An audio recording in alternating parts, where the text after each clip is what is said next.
Hi.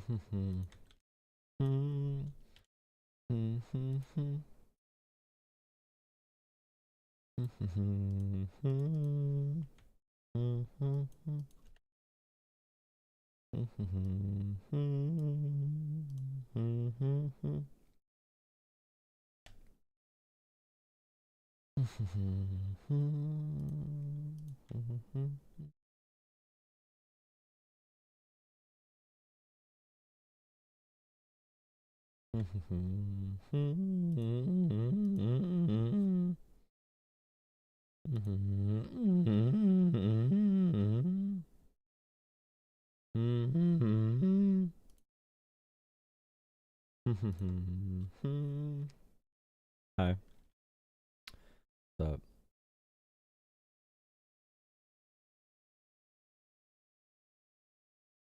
Nice. Nice, nice, nice. Nice, nice, nice. Beautiful. Nice, nice, nice. Beautiful. Nice, nice, nice. Beautiful.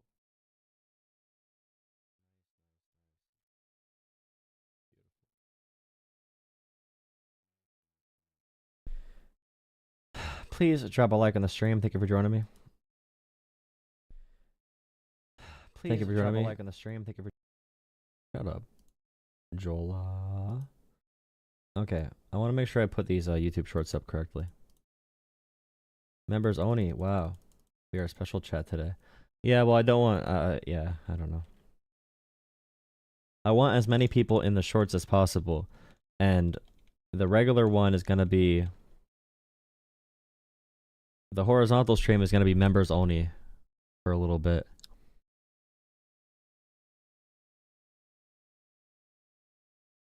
If you want the deluxe viewing platform.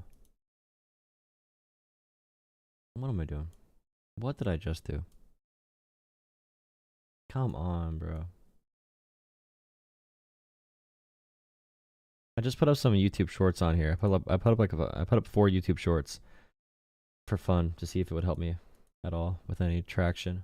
Donald Trump today again used a form of propaganda where he misconstrues what someone says on purpose and he uses that to push a narrative, usually on behalf of Russia. So here, Zelenskyy said the war is far from over. That is just true. If you know anything about the world at all, which Trump is confident his supporters are not going to Google it because they don't care about the facts, but Russia cannot be trusted. They have violated ceasefires days after them, okay? You need security guarantees, real fundamental military alliances against Russia. Russia uses ceasefires to regroup their own forces and then to do more illegal stuff down the road. Donald Trump has people asking for a magical dream scenario that doesn't exist. Donald Trump today again used a form of propaganda where he... Okay. America is facing... Donald Trump today again used... Whoa, chill. Okay, the other one is nothing this pisses one. Trumpers off more than basic fact. If you don't get your news from the Joe Rogan podcast, look into Russia and the history of ceasefire agreements and treaties with Ukraine and Russia. Russia has violated every single agreement. They cannot be trusted. The war is far from over because Russia is not going to stop.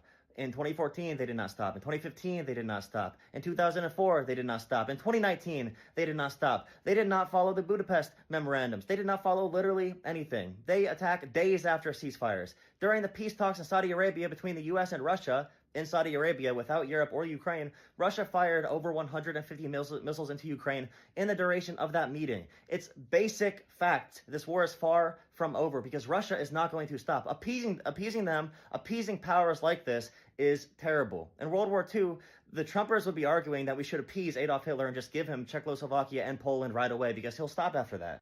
Why is my OBS?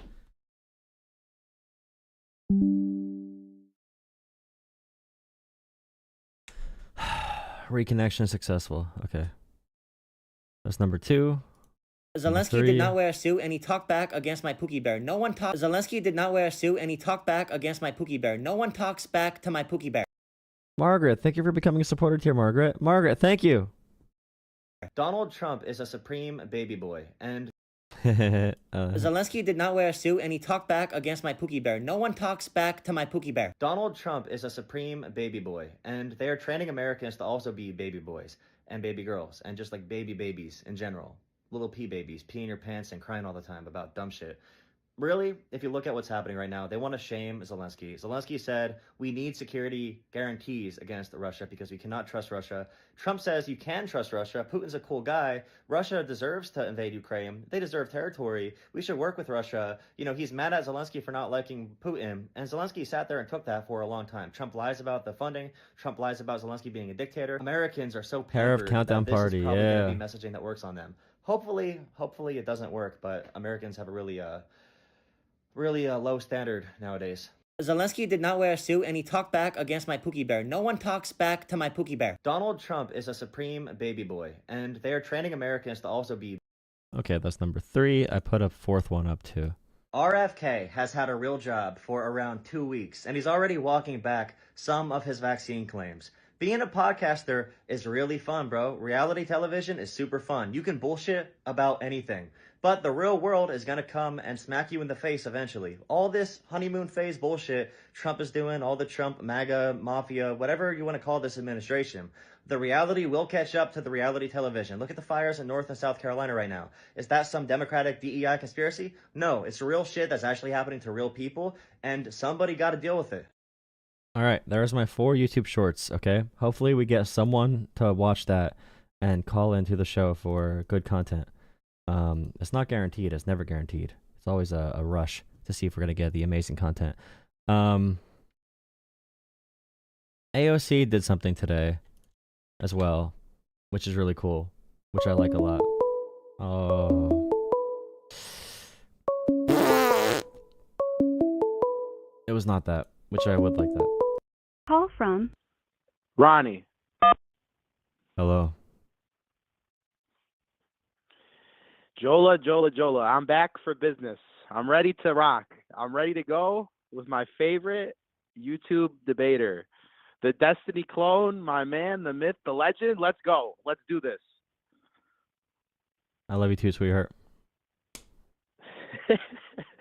No, but I'm really interested in debating you because I see that, you know, I thought you were a really smart guy. I talked to you one time, and I still think you're a really smart guy, but I'm a little confused because you articulate yourself really well, but I'm confused how you can be on Zelensky's side in this situation, because I actually know a lot about Ukraine and Russia, and I'm just shocked that you're shocked that Trump called Zelenskyy a dictator. Do you know a lot? You know a lot? Trust me, yes. I have a lot of friends that are Russian, a lot of friends that are Ukrainian. Wow. But we can talk about it. We can talk about it. Tell me what you know. I know that Russia is probably the most corrupt country on earth, and Ukraine is right behind it. It's no different. It's just as corrupt, if not more. Ukraine is more corrupt than Russia, you think? It's very debatable. I mean, That's insane. It really is debatable. I mean, why do our politicians have so much business interest in Ukraine? It's not to funnel our tax dollars into their pockets. I mean, you can agree with me on that, right? What politician has what business interest in Ukraine? Joe Biden. Okay, can you bring up anyone other than Joe Biden? I'm sure Trump does too. Okay, and then I'm sure so that far you're saying a whole lot of nothing. So we got to get to a point here. So what point are you trying to make right now? My point is that, you know, sending $350 billion to Ukraine is not a good use of our tax dollars, especially when you look at our deficit. Are you a troll? No, I promise you. I'm not a troll. I would love to actually. Where did you get that $350 billion number from? $350 billion. Where did you get that number from? I could get you a source. Yeah, give me a source. Get you a source? Yeah, give me a source for the $350 billion we give to Ukraine. Okay. All right. Let's see. So it was stated in the meeting in front of Zelenskyy that he gave show me the spending billion. bill. Show me the spending agreements, the aid package we sent to them with $350 billion, because Congress passes these aid packages. So we should have that in Congress through the allocations provided. Okay, so I'm on UkraineOversight.gov.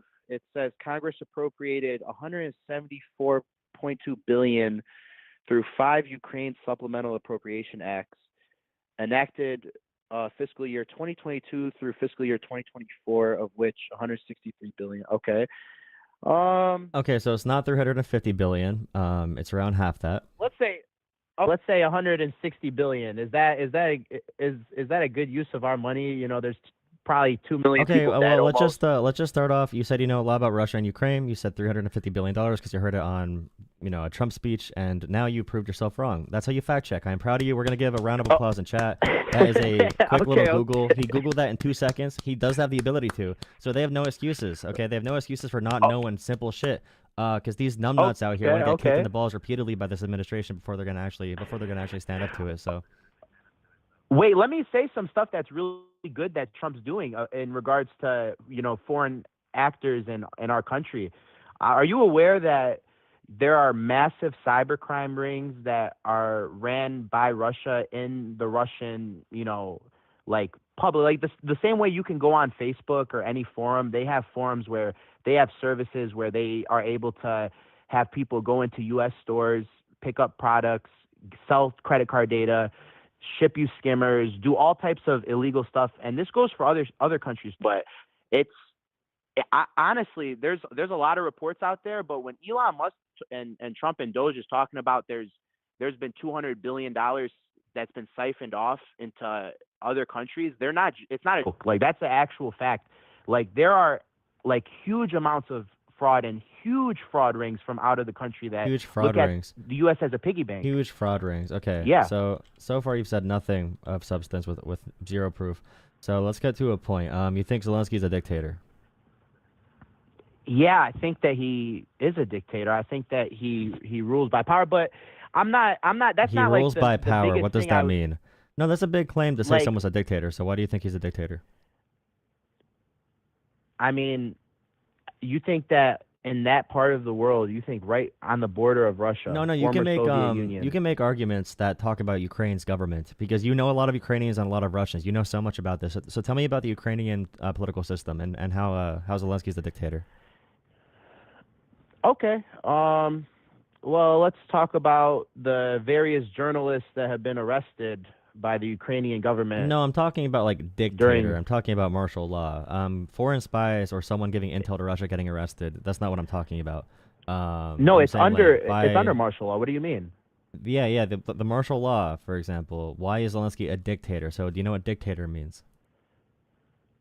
Yeah, dictator means you rule with a tyrannical force. It's if you're a dictator, you're using. This is not a dictionary definition, but you're using tyranny. You're not. There's no freedom involved. There's no free and fair election. It's completely rigged, which it is rigged. So I don't know how he doesn't fit the claim of a dictator.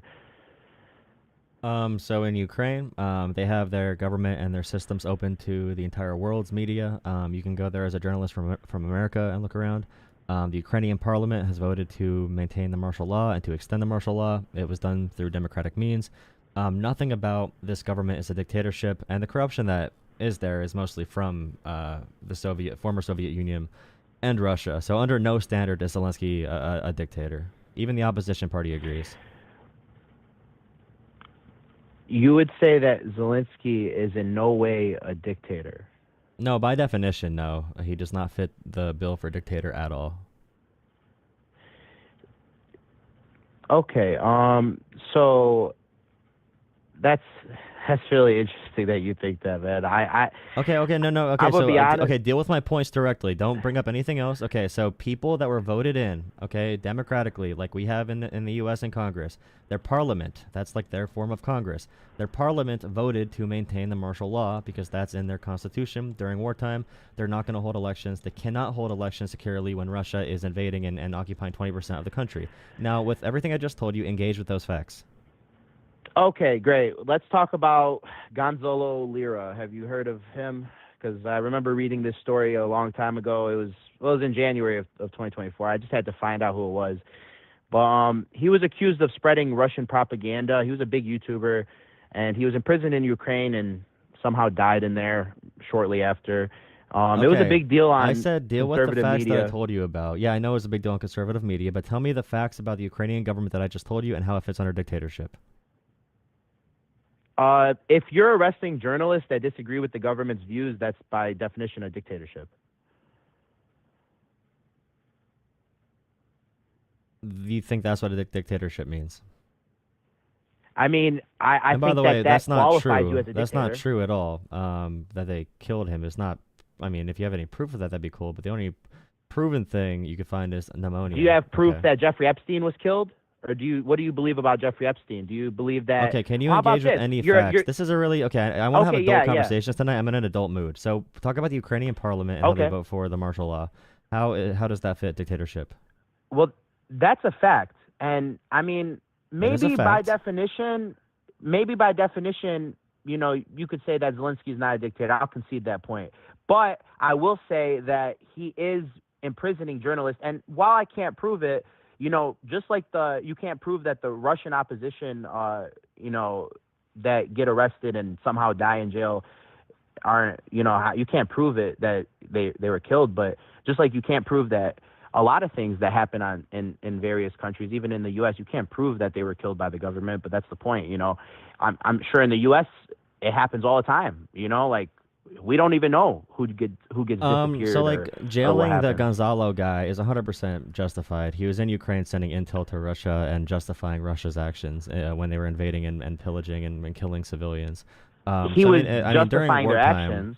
Yeah. The red pill dude. Yeah, he was saying Yeah, that. he was doing that, but he was saying why- that Russia. why is- Yeah, he was doing that. Yeah, if you're in wartime, your country's being invaded. We would do that too. The enemy, the internal spies.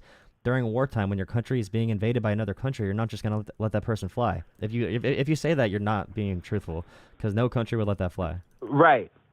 So if, like, let's say you're Hitler and somebody's saying, hey, you know, Hitler is doing this unlawfully, and Hitler arrests them, we would argue that, hey, it was justified, right?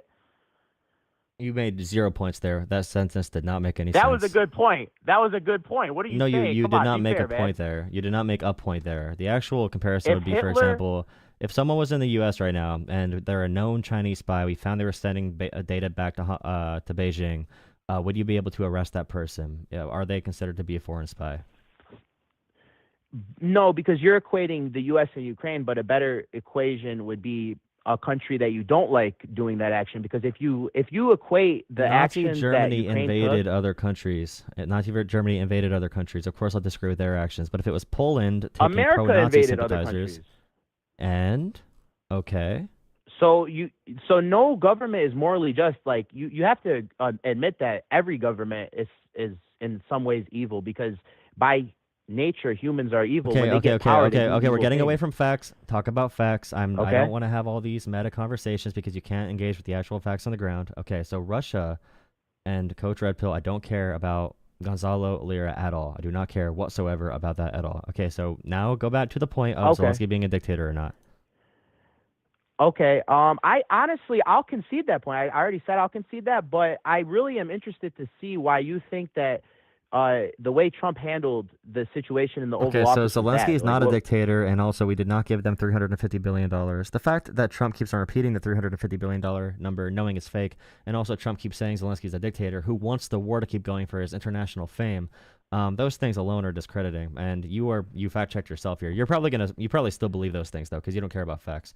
But No, why do I I think mean, Trump's I approach is bad? conceded.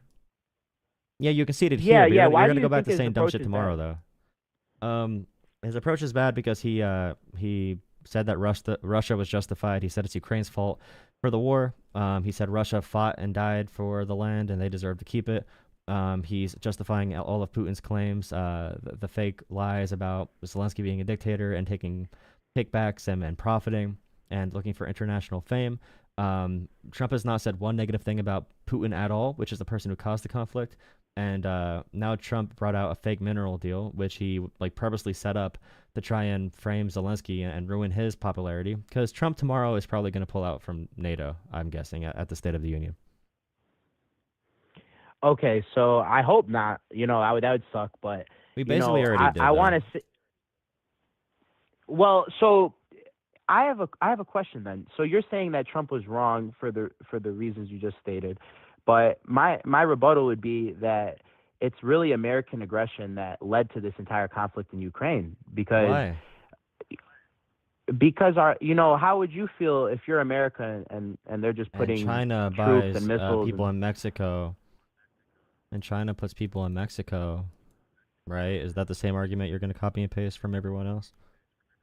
China puts people in Mexico? Yeah, that's the argument they always use. What if China put a military base in Mexico?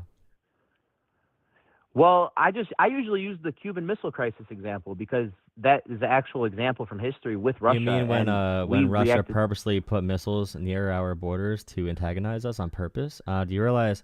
just like when talking we about- did that with Ukraine? No, when did we ever put nuclear warheads in Ukraine? We gave them missiles that were capable of carrying nuclear Yeah, we warheads. gave them that were- defense. We gave them defense technology for defense, not offense. During the Defensive technology invasion. doesn't shoot in 150 miles into Russia, though. That's Yeah, it not does. defensive. Yeah, it does. That's That's a offensive. form of defense. If a country's attacking you, that is a Mm. form of defense because you're weakening the invaders' lines and their production. Yeah, that definitely is defensive. It's not a force field. It's not like a video game. But yeah, that's defensive by nature because if Russia was not attacking, Ukraine would not be attacking. But Russia is still attacking, so they need to defend themselves. So let's say Ukraine was allowed to join NATO like they wanted to. That was the goal, and they still asked for it to this day. So that you think that should be allowed? Yeah, definitely. Ukraine should be in NATO for sure. But why would that be a good thing for us to let Ukraine into NATO? Why would that help us knowing the conflict? You have to be fair. You have to be fair to Russia. They're a sovereign country. You have to be fair, or Yeah, else you're that would gonna not. have Okay, you conflict. said the word sovereignty. That means something. That would not infringe on Russia's Yeah. sovereignty at all.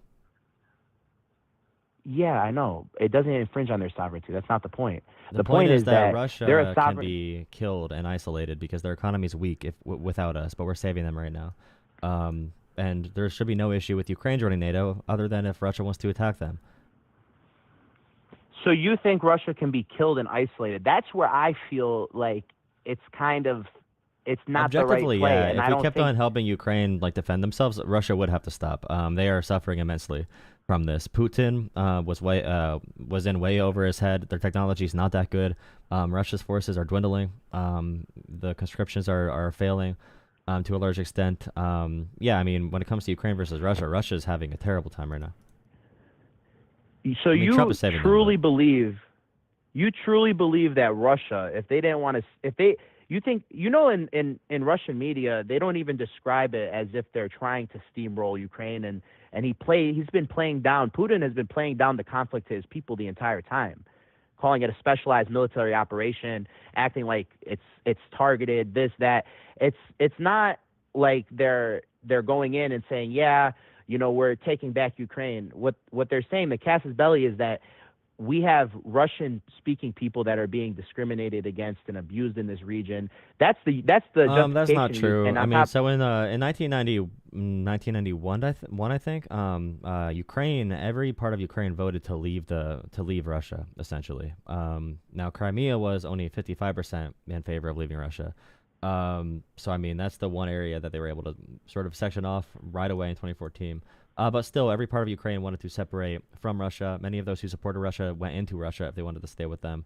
But like even before invading, Russia said Ukraine's not a valid country. It's a fake country made by Russia. He said Ukraine is Russia, and the special operation is because they're not going to war. They're simply reclaiming the former Soviet Union and liberating. They're liberating Ukraine. They're saving Ukraine. But Ukrainians have been able to fight back so aggressively because their people do not like Russia. They do not want Russian aggression. Ukrainian people want to join NATO. They want to be free. They want to live in a more democratic nation. That's why Ukraine has been able to fight so effectively, and Russia has not been able to. One side is demoralized, one side doesn't really want to fight, and one side really wants to protect their homes.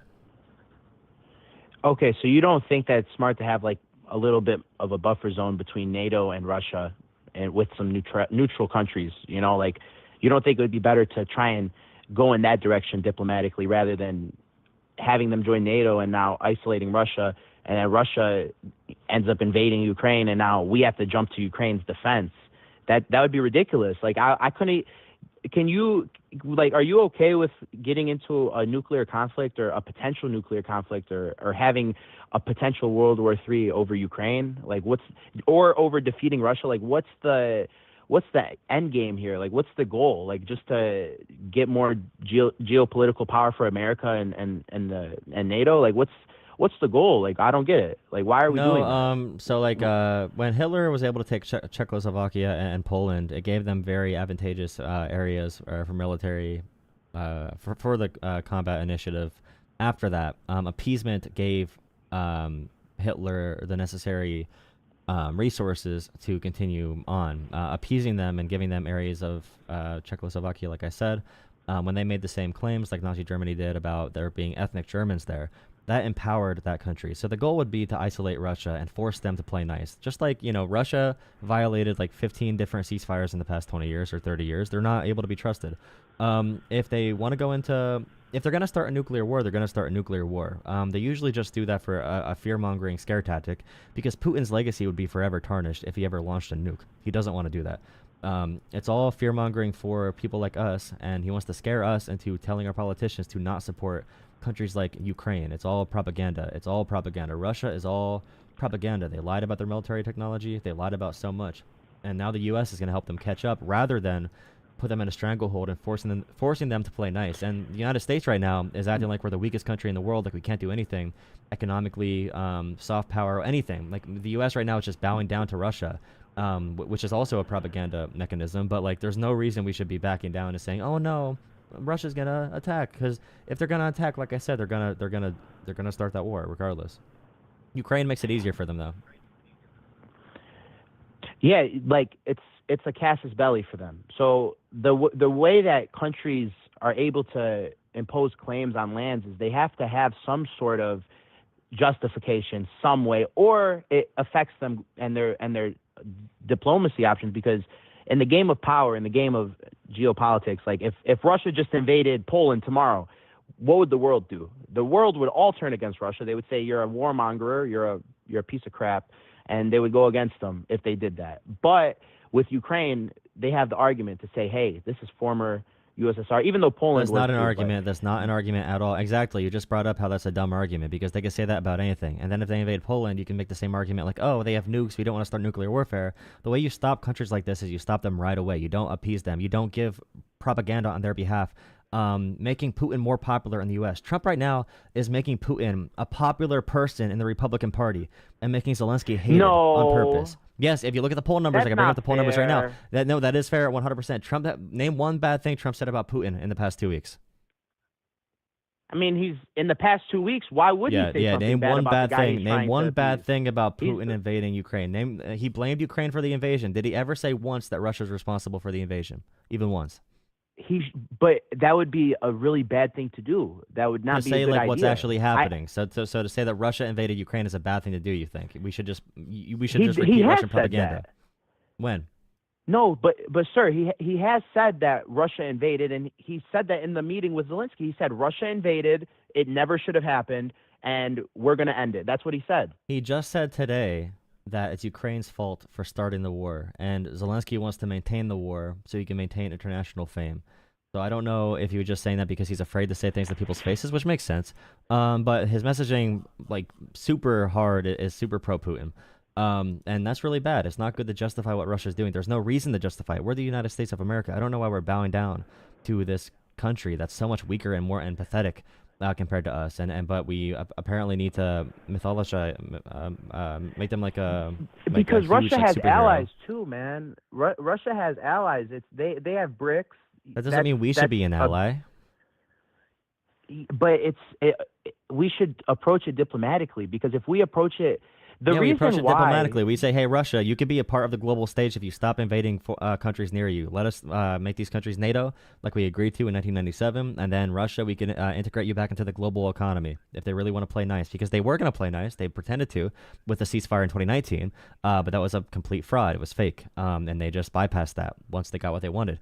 So yeah, I mean, no, the diplomacy here is not being nice to Russia. There's a reason why so many people, Republicans and Democrats alike in the U.S., why every other free country in the world is against what Trump is doing right now. The only people that like what Trump's doing are China, Russia, North Korea, and Hungary are the authoritarian countries. Trump only is nice to the authoritarian countries. Meanwhile, Trump called the EU adversarial. Trump said the EU was made to attack the U.S. this week, which is just an insane statement by any metric. Well, I think Trump knows what's going on. I think Trump knows what's happening, man. I think the truth is it's not as simple as most Americans think. And even on the conservative side, a lot of conservatives just say, hey, I'm against war, and they go with Trump because of that. But the real truth is there's like the world is a place where there's different power interests. There's some families that have trillions of dollars worth of assets. Okay. I'm sorry, dude. But let's get to more of a point. Like, you keep bringing up these broad narratives. Yeah, the point is that and Russia and Trump is saying right now that Zelenskyy is purposely feeding his people into a freaking meat grinder.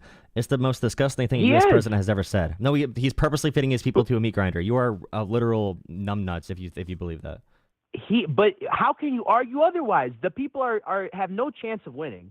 They have no chance. There's no chance. Ukraine has been putting up. Ukraine has been. If Russia wanted to take Ukraine at this rate, it would take them 90 years. 90 years at this rate. Right. If Ukraine got basic aid, just basic aid, without any help with why troops, do they need with just aid? basic aid. They need weapons. They need weapons to help them fight.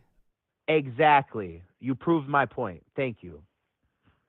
You're not making a point. This whole conversation has been brain mush from you. Say what your point was. No, you proved my point, and I'll tell you what it was. It was the fact that you just said that they need aid in order to prevent Russia from steamrolling, which is true. If we didn't give aid, Russia would just steamroll Ukraine. It's not even. That's not true either. They would not steamroll Ukraine.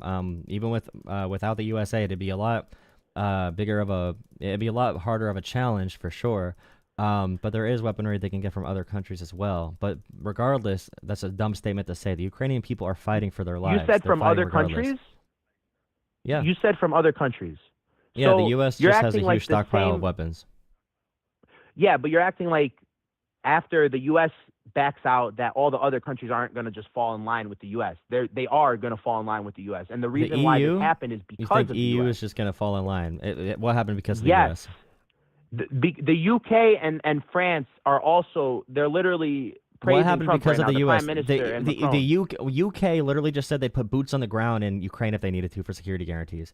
And they're praising Trump because Trump is an overgrown man-child that needs to have his tummy rubbed to even do something somewhat smart before he crashes everything America loves. But say your broad point here, because everything you've said so far is completely not based in any type of reality. Do you think it's an issue for like NATO to border Russia?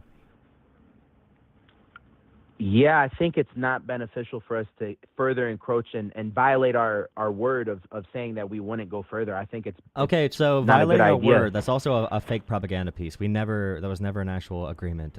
So you're talking about there's discussions during the Germany reunification talks. Okay, so Eastern and Western Germany, when Reagan said tear down that wall, unifying Germany. Yes, okay? sir. The conversation was not 1 inch east in Germany for NATO troops for that specific negotiation, 1991. But in 1990 something. But in and don't say yes, sir, because Reagan right now would be taking the opposite position of you.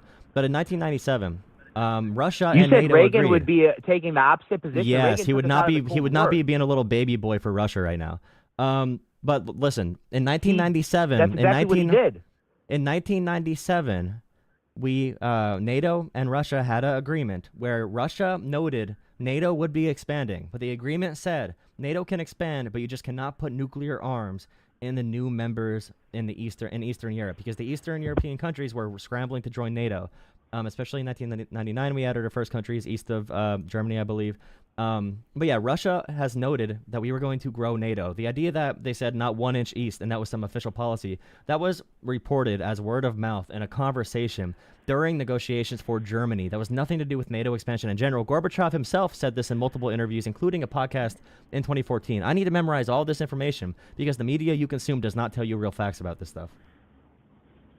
Do you agree with the fact that James Baker stated in 1990 that the United States was striving for a united Germany that would remain firmly tied to NATO, promising at the same time iron guarantees that NATO jurisdiction or forces would not move eastward? Iron guarantees is what James Baker promised. Are you disagreeing with that fact? Gorbachev himself said NATO expansion was not included in those conversations, and that was not in the official deal, was it? Why was it not in the official deal if they discussed it? If it was discussed, it would have been, because it's not true. Gorbachev has debunked this multiple times. Okay, so James Baker never said that. It was never a He part of might the have deal. said that, but it was never a part of a deal. Yes, it was never a part of a deal. Someone might have said something like that, reportedly, but it was never a part of a deal. And Gorbachev himself said the conversations were not about NATO expansionism. It wasn't written down. You're right, but It was was not an any agreement. deal. No, it was not an agreement. That's not how it works. You don't talk. You don't have negotiations. And before you sign the contract, you're not held to something you said offhandedly before you sign the contract if it's not written on the contract. It was not in the plans because it was not discussed in terms of all of NATO expanding. In the early 1990s. And like I said before, 1997, Russia had an agreement with NATO. Okay, NATO's going to expand, but no new nukes in the new members, which is what they agreed upon. But Russia also violated that as well. But Russia did have an agreement with NATO. You could look it up, 1997, where they said NATO is going to expand. So it's not, we didn't break any promises by moving NATO east. But do you think there's any countries bordering Russia right now from NATO? Well, I just like what you just said, actually, because you just said that in the aftermath. Oh, so I just want you just said that you're referring to no nukes in 1997. So why is Poland proposing that they have nukes and hosted under the NATO nuclear sharing program? Like, why is that happening right now? Because Russia has violated every single agreement and ceasefire they've made in the past 30 years, so they want to have nuclear arms because Ukraine's seeing right now, Ukraine traded their nukes for security guarantees from America, and we are walking back on our promise. So is Russia from the Budapest memorandums. So we're seeing right now through Ukraine that we should not give up nukes because Russia's going to invade you, and we're gonna say screw you and abandon you and ask for half of your resources. So that's why Poland wants nukes now. But after Russia violates 500 million ceasefires, I love how you have not brought up one negative fact about Russia in an agreement, by the way, because all your media is pro-Russian, so you don't know about these deals that they violated. We could go through the 2014 to 2015 Minsk agreements as well. We could go through when Merkel and Macron were sitting at a table with Zelensky and Putin when they signed the fake ceasefire in 2019, probably for some type of oil deal with Germany. I'm assuming. I don't know that for a fact, but there was a ceasefire signed in 2019, which they violated again when they invaded in 2022. So yeah, Russia cannot be trusted. So Poland definitely wants to have nukes. I don't even know. By the way, I'm taking your word for it. But if they did want nukes, I'd have no issue with that. Russia broke that agreement a long time ago. Yeah, but do you think it's an issue for NATO countries to border Russia? Yeah, I think it would be better if they didn't. So do you think we should take away NATO membership from all the countries that do? No, I don't think you should take it away. I think it's sad that it exists as it is, but I think that they should probably try to come to. You know what I would say? I think that the NATO countries and Russia should try and come into economic agreements within these countries that are between them. Hey, guess what? Guess what? Guess what? Guess what? No. Guess what though? Guess what? That 2019 agreement. Guess what that was about? Guess what they tried doing? Guess what they tried doing? Enlighten me, Jolah. They tried doing multiple times exactly what you're suggesting. Russia every time does not abide to the agreements. Every time they go and rape and pillage their neighbors. They do not abide by the agreements. They have tried this multiple times. That's why Zelensky says this war is going to last for a long time because Russia is not going to stop. They are never going to stop.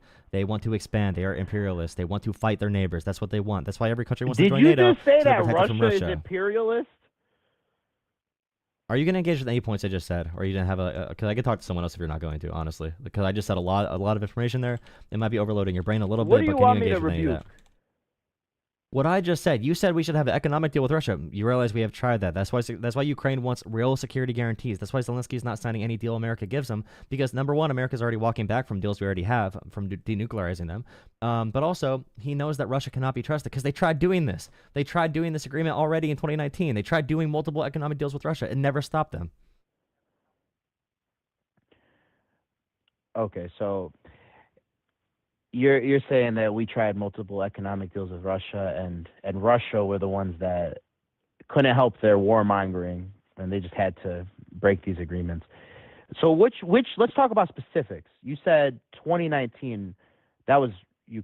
What were you referring to in 2019 that Russia broke? Which agreement? 2019. There was a ceasefire. It was in France with Merkel from Germany, Putin, and Zelensky, but there was a ceasefire negotiated. Okay, so So when the U.S. withdrew from the INF treaty because they're saying that Russia kept violating the treaty. So just for the viewers, what was the reason that they stated that was the violations that Russia, conducted? What were the violations that Russia ended up doing? Oh yeah, someone said Minsk too as well.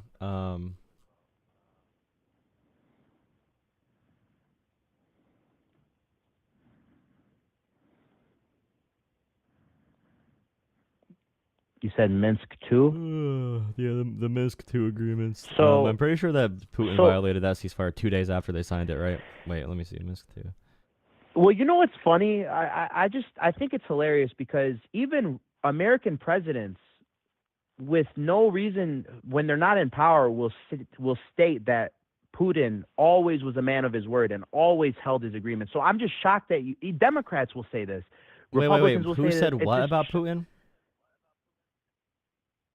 U.S. presidents literally have said that Vladimir Putin always keeps his word, and he always stays true to his word behind closed doors, in front, and they never have to worry about him not doing that. So I'm just confused. I'm astounded that you don't, like, what are you saying? Like, you're saying that Russia is violating all these, but from the Russians' perspective, they're saying that the reason that they're violating these treaties is because in 2019 that the U.S.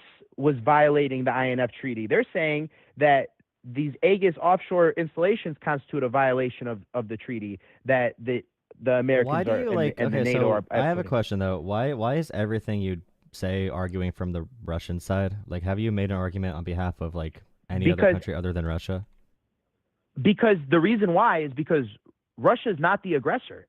So how are you going to argue on the American side? The Americans are the aggressors. They're imperialists. They invaded Iraq. They killed 1 million Iraqis. They're bombing all. They leveled Gaza. Okay, so you're saying they. Are you from America? Co-signed that, dude. I'm Iraqi, bro. I'm Iraqi American, and I come from a community out of Metro Detroit, and my people are very successful here, and I have to vote for Trump because he's the one that's saying, hey, I'm done with this warmongering. I'm done funding the American war machine to go into these innocent countries and just slaughter their people. You know that Trump gave $5 billion in emergency aid to Israel yesterday so they could do their full genocide of Palestine, right? Yes, because yesterday, man. Yesterday. Trump is aligned with Israel. There's no question about it, man. That's no question. But you just said he's not a warmonger.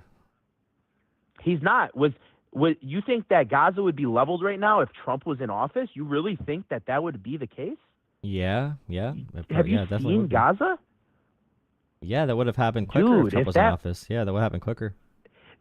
No, because the reason why, you think in Israel has more cameras than any other country on a square mile basis, and they have the most advanced intelligence agency. You know how powerful the American intelligence agency is? Try twice as powerful. Yeah, okay. But you're saying that Donald Trump would have been better for Palestine. Yes, because the plan that the Americans and the Israelis allowed in order to completely wipe out Hamas so that they can go in there and fucking turn it into, like Trump now, he's saying, let's turn it into a beachfront hotel. That Trump doesn't give a shit about Gaza. But the point is, Trump wouldn't have allowed this slaughter of innocents. He wouldn't have allowed this endless slaughter of innocent people because Trump is a fair man. He's more of a moral man compared to these monsters that just kill indiscriminately, not giving two craps about any children or anything. Why did Trump block all humanitarian aid to Israel and remove all weapons restrictions so they can get bigger bombs and more aggressive tactics? Like, why did Trump do that as his like second thing he did in office? Because he's having issues getting the hostages back from Hamas, so he's trying to be heavy-fisted. But in the grand scheme of things, the truth of the matter is the destruction's done. So it's okay to so you're justifying the brutality. You're justifying it. So why are they going in right now to fully wipe out Palestine? Why are they ethnically cleansing Palestine now? Out. They're not already wiped out. They're giving money to their friends. They're giving Who's money giving money to to their friends, friends? the Jews Who's giving in money to what Israel. friends? Trump's giving money to his friends. I'm not saying Trump's a fucking Why is Trump saying we're gonna angel. fully? Why did Trump say we're gonna fully occupy the Gaza Strip and turn it into casinos? That would probably be better at this point, rather than let these fucking monsters in Israel have their paws on the fucking country. They're gonna fucking subjugate the fucking Palestinians You realize for eternity. you realize they're America, gonna make them eat out of fucking dog bowls. That's what they're gonna do. You They're realize gonna make them that drink water Israel out is. of dog bowls. Hey, buddy, you realize Israel's going in for their final solution right now, and Trump is fully backing it and actually pushing Israel to go harder. And like during the campaign, Trump said Biden did not let Israel go hard enough. And Trump said that Trump said if he was president, that the issue in Palestine would have been dealt with even quicker. And Biden's giving too many restrictions to Israel attacking Palestine. No, he said that it would have. He also said it would have never happened. He said it would have never. No, but happened. like during it That was his happening, exact Trump words said many that times. Biden was not being brutal enough. He said that he would have went harder. And he What would have else let are you all hell supposed hell- to say? You know you're What an are you unserious supposed to person. say Are if you? you're Do you Trump? think you're a bad person or a stupid person if you had to choose? I would say that you're being disingenuous, because the thing is that Trump, you're not. How dare I look looking at what's the happening in the facts of- world? Yeah, I am. Trump said during No. Trump said during Biden's presidency, Biden's not going hard enough. We need to restrict, or we need to not restrict any weapons to wipe out people as soon as possible in Palestine. Like Trump said, Biden was too easy on Palestine. He said he was too easy on them. Trump wanted to be even more brutal. Okay, so under Trump, the October 7th attack would have happened, right? Yeah, definitely. Why not? Because it wouldn't have happened, because the agenda that allowed that to happen was not What Trump's agenda agenda. allowed it to Trump- happen? What agenda allowed it to happen, dude? You just said Israel has The the best only reason that- security force in the world, or the best surveillance state in the world. How did they not catch that? Yeah, they did. So how did these Muslim extremists drive on motorcycles and shoot everything up like what are you saying? Everything you're saying right you now understand- does not make any logical sense. I'm gonna end this conversation because we've been talking for 40 minutes, but like everything you're saying right now is a all right, contradiction. you're scared, Jolah. You're scared. That's what I'm hearing. That's what I'm hearing. No, it just buddy. like the chat That's knows what I'm that you're hearing. making incoherent positions. Like even Trump supporters know he's going harder on Palestine than anyone ever did. If you want to try to blame Biden too, I mean, sure. I disagree with Biden on the issue. But like Trump wanted to do worse than Biden did. So it just makes no logical sense at all. You're making emotional arguments. So I'm why are all sorry the if, Palestinians voting for Trump? in Dearborn, Michigan? Yeah, I'm from Dearborn, Michigan. Probably because he lied. How do you feel about gay people? Love them. I'm What not about gay trans people? myself. I don't love them like that. What about trans people? Huh? What about trans people? I love them. I mean, I pray for Did them. Dearborn ban pride flags? No, actually, in Hamtramck they did, but in Dearborn they didn't. I see a damn pride flag on this building every day. Yeah, it's not banned. But like that's not like. Are you it's just the other arguing that city. Muslims are prejudiced? Is that what you're No, arguing? I'm saying because a lot of Muslims voted progressive too, voted for Kamala. So I'm just saying that the Muslim areas in Michigan, Trump lied to Muslim communities, and also, Muslim communities agree with Trump's social policies more because they also are very anti-gay in a lot of these areas. So that's one reason they relate to Trump. But Trump did lie to them, and they hated Biden for. I mean, Oh, which it is looks definitely justified. like the chat's on my side. I'm not gonna lie to you. Well, the chat's on every caller's side because I led it on YouTube Shorts. Oh, man. Okay. All right. Well, that was a weak point you just made. That was weak. You talk about you're trying to say that Muslims are prejudiced towards gay people and trans people. That's like, is that no, really the point you're trying not to make? all Muslims. I'm saying that the communities that did vote for Trump are. But if you look at the total numbers of Muslims that voted for Trump, it's not like it was an 80% margin. But the communities that did in Michigan were more conservative socially, for sure. The more progressive Muslims definitely voted Democrat. But I could see not liking Joe Biden or Kamala Harris because of Palestine, for sure. Especially if you're like connected to the issue, if you have family there, 100%. But thinking Trump is better on the issue, he just lied to people. But it's okay.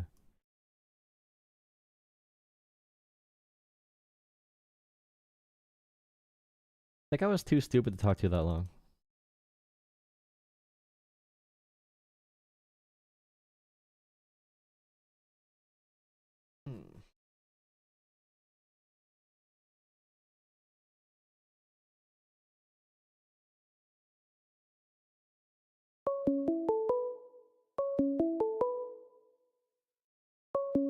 One second. You can call in a second. Give me a minute.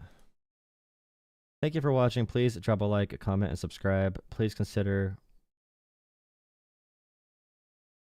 Please consider donating to Jolah Politics on Venmo, Cash App, or PayPal. Please consider becoming a channel member as well, or donating through Coffee. Everything is greatly appreciated. I thank you for all of the support. I opened up the regular stream to the public again, the horizontal. I'm actually going to restart the shorts stream because that conversation sucked. My shorts algorithm is not working with this title. 1 second. So I'm going to restart my short stream and take you to the other chat for a second. Bear with me.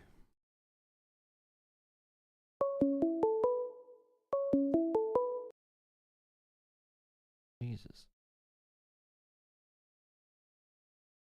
Yeah, my average view time on the short is like 3 times higher than normal, so it's not really getting shared that much in the algorithm. It happens.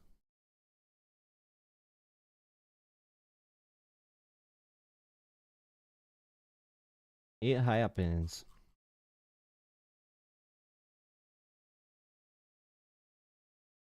Keep on rocking in the free world. Yes, Trump would have been better for Palestine. Yes, of course.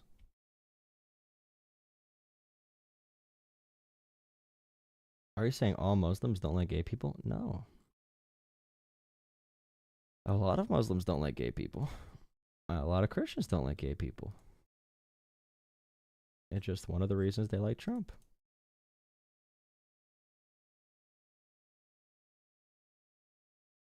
Any person who's fundamentalist in a religion is going to be more fundamentalist. That's just how it works.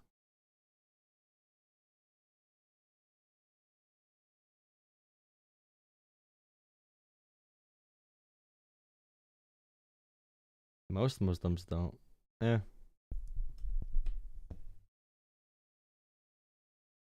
It's also a stupid argument. Like, Trump is better for I have to remember that too. But like, Trump is better than Palestine. Or Trump is better for Palestine. Oh, you don't think he is? Well, why did so many Palestinians vote for him? Okay, well, that's not an argument.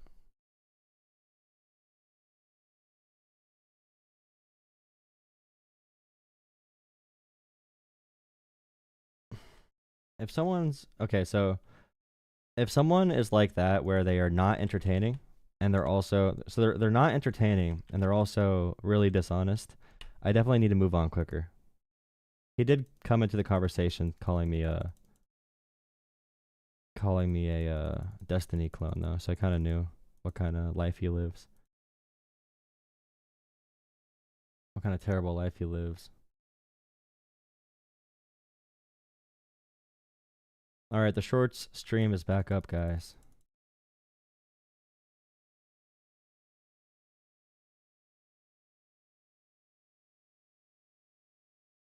Yeah.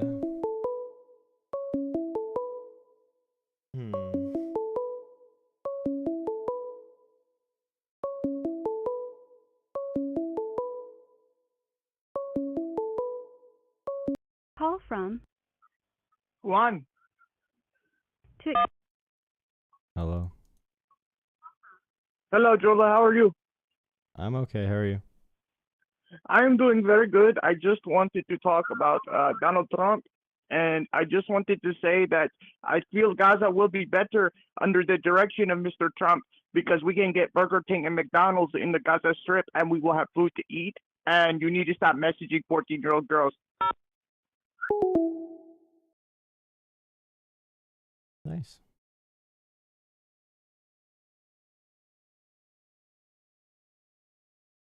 By the way, that person called. Let's see. That person called 15 times in 2 minutes, by the way.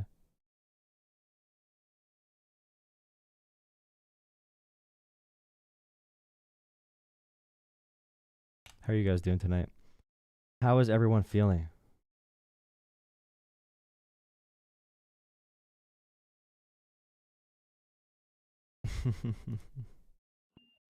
Hello, Jolah. Once again, my name's Al. I just started listening to you. I'm interested. I'd like to talk. I'd like to get a little more educated, and give me a call. Oh.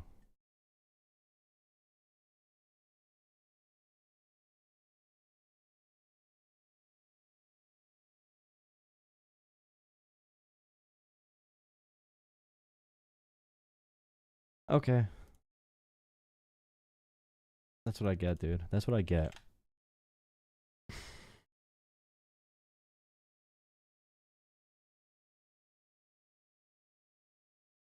Yeah. Yeah, they turned Zelenskyy into the heel, right? Into the wrestling heel. That is a good point. Yeah, they brought him into the reality television show. And Americans are dumbasses, so they're eating it up. Really sad. Really sad, dude. Real sad. Okay.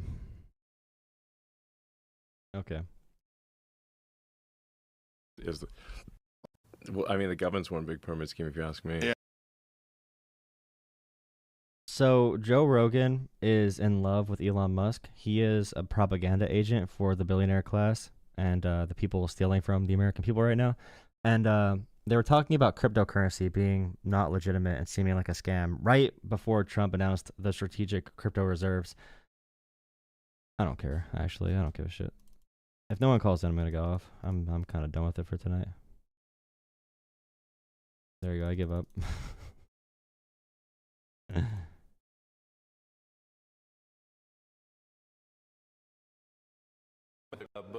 You know, we're getting to a point now where women and girls sports are getting ready to be extinct because already in states across this country.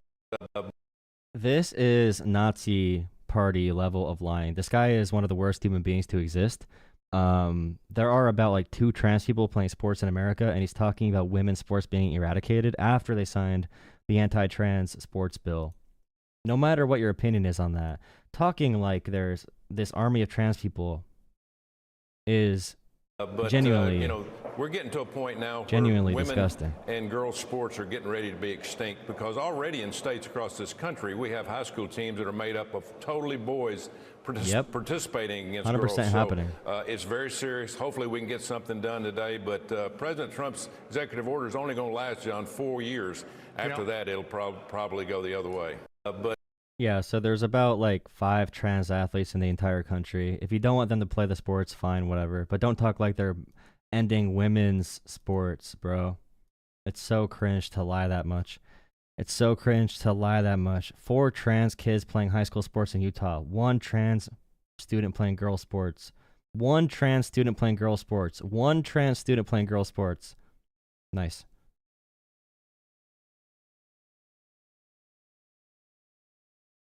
That is going to save the economy.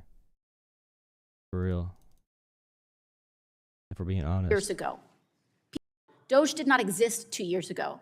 19-year-olds were not raiding the Treasury 2 years ago. People who have no idea with medical background have not been hauling in and creating kangaroo courts for scientists to dismiss them 2 years ago. That started happening now. Elon Musk is not a scientist. He is not an engineer. He is a billionaire con man with a lot of money. He does not have this kind of good background. And in fact, while there's some disruption over that, I sincerely ask you all to examine what expertise he has in approving medical devices, in biomedical engiering devices. And if you all think that he is an expert in that, I've got a bridge to nowhere to sell you. Doge did not exist. I got a bridge to nowhere to sell you.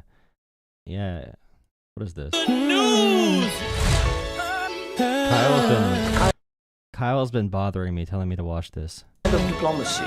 JD, you are speaking. What do you mean? Smoke if you got 'em, I bottle race to the bottom. They cut you out at lunch and until you see you tomorrow. You bleeding up at your desk while you try to tell us the problems. They put your smoke to the texture like how the fuck do you want it? Get them press out, trying to take the press out. Every other Friday come around and they be talking out their neck loud. Said Sabani, shut up, you think way too much of checks now. Threaten Canada and his opposition with exile. It's funny, Monday come and he walking back what he said. All these propagandists pushing their panic up in your threads. They flipping over their reasons like planes who land on their heads. Justify what you do, hey, why test her up in the red, motherfucker? Trying to be the GOAT like Timothy, have them stepping out their roles like they Kathleen Kennedy. Every Billy in your sector wanna act so cynically in your industry. Living in the think peace ministry, I don't buy it. I see Ozempic stuck in your diet, I know that you fucking lying. You think you look like a giant, you really look like you're tired. Corrected over your wires, I'm swinging heavy like wires. What you mean another child, motherfucker? Embarrassment's crashing out of the Oval Office, fumble out the deal, and then fuck up all of the basic optics. Watching sycophants clutching pearls while they act obnoxious, thinking they on fire. They really mean like Billy McFarland. This is 20 minutes long. How is this 20 minutes long, Call dude? from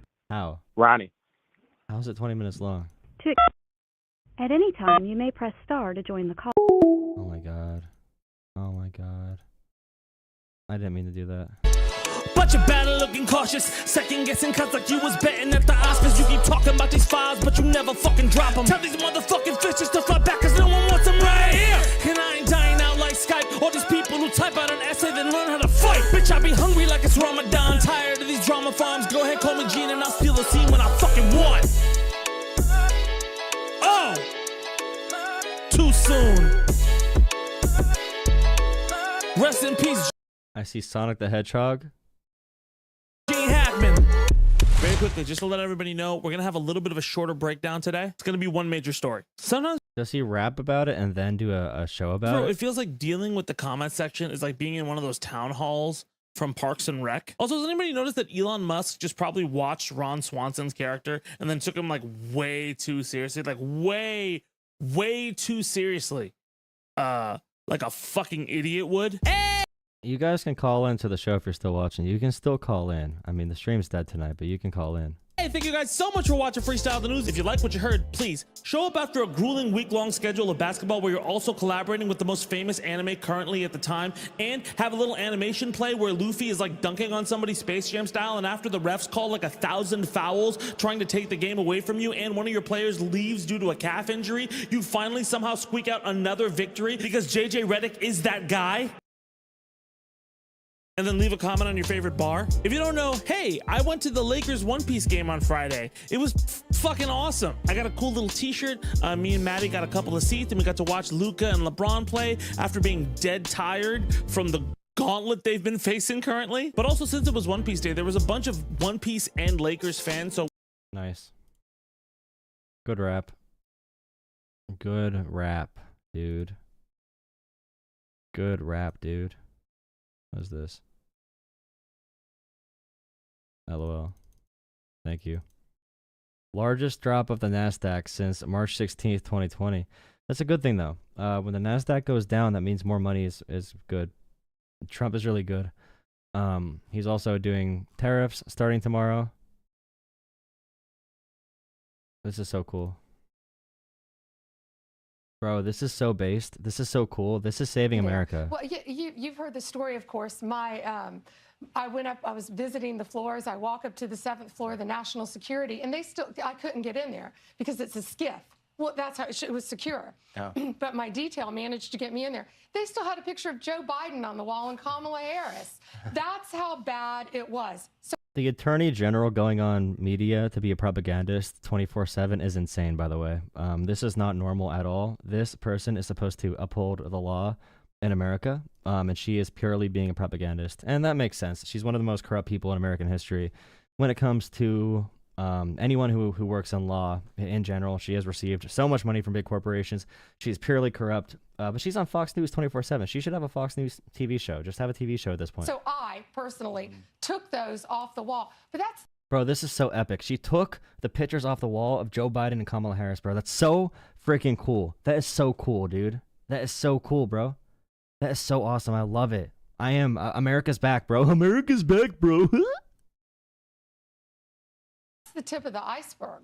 What about... This is the tip of the iceberg, bro. This is the big issues facing us right now. Big issues facing us. Like, come on, dude. Come on, dude. Leaders, quote, their voices of solidarity. The guys are our friends. I can't watch this guy talk, dude. I can't watch this guy talk a minute. We, of course, the president has a great relationship with a lot of European heads of state, and so do I, but they need to be realistic. And the craziest part about this, Sean, is that sometimes you'll have European heads of state who in public will puff up their chest and say, we're in it with President Zelenskyy for the next 10 years. And then in private, they'll pick up the phone and say, this can't go on forever. He has to come to the negotiating table. So I honestly don't care what the Europeans say in public. What I care is what they... Yes, I love spreading words that are not able to be verified. The best things ever are to talk about, I love this. This is so true. Yes. There is no issue with said negotiations. Why is Zelenskyy not taking it? Because he wants the war to be longer to profit from it. Of course, yes. Yes, finally someone says it. Finally someone says it. Nice. They say in private, and what they need to be saying to President Zelenskyy is, this can't go on forever. The bloodshed, the killing, the economic devastation, it's making everyone worse off. The only pathway to, I think, back to peace and prosperity is what the president. Zelenskyy, okay, so his people have been killed for years and years, and Russia's been abducting children from Ukraine, putting them in re-education camps, and then sending them back to Ukraine. Zelenskyy knows the toll of the war. He knows why war is bad. I barely have any energy to react to this bullshit anymore, bro. I feel like, you know, it really is, and I probably shouldn't say this because I don't want to demotivate anyone, but I am in that stage where it's like so exhausting. I'm like, it's whatever, bro. If you want this, you want it. Like, if you want to believe every lie in the world, then, I mean, Vanguard, welcome back to supporter tier. President's trying to accomplish. And now we look back. What happens, Sean, is you have Zelenskyy. He goes to Europe, and a lot of our European friends puff him up. They say, you know, you're a freedom fighter. You need to keep fighting forever. Well, fighting forever with what? With whose money, with whose ammunition, and with whose lives? The president is actually taking a much more... Whose lives? All Ukraine has asked for was ammunition from us and weapons. That's all they wanted. Work for Donald Trump is signing up for one single project, and that is the transition of American democracy to a kind of kleptocratic oligarchy in which the billionaires rule, in which they get to steal from regular Americans. And if that's the domestic project, then the way that you normalize that kind of government is to associate yourself with similar governments abroad, like the Kremlin. So it's all part of one big domestic project. The foreign policy, the affection for dictatorships abroad is, in effect, a means towards transitioning our democracy to something very, very different, something we've never, ever seen before in this country. And it's like so exhausting too. Like someone just commented, all they wanted was $350 billion, and it's like you could easily do a simple Google search and find what the actual money was, and see that it was not 350 billion. But it's so exhausting when everything they believe is not true. Everything they believe is not true, dude. It's just so exhausting talking to these people. Make of European leaders, you know, quote their. And I'm sliding, I'm riding through the back like.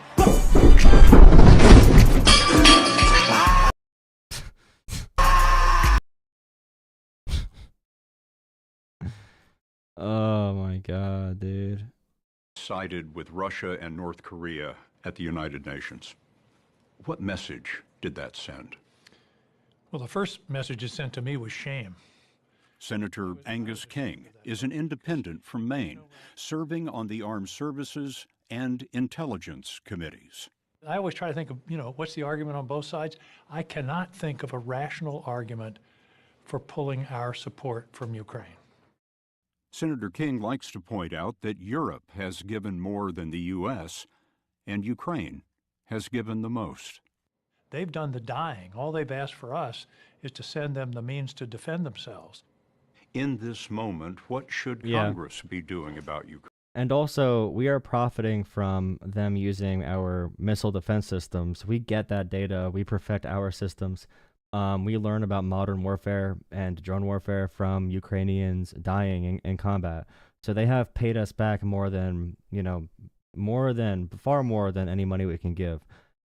Or aid, especially when we paid our own citizens to make items to help support Ukraine.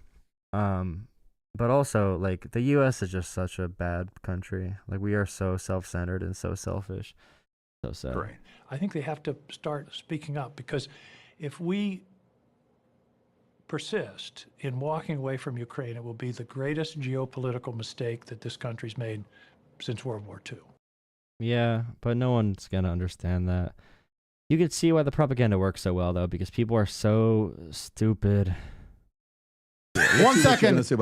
Dave Portnoy, this is Ben Shapiro. Let's go to Shapiro. So, little Ben. Shapiro. 1 second. 1 sec, I'm Ben. Let me lower my chair. Let me lower my chair down.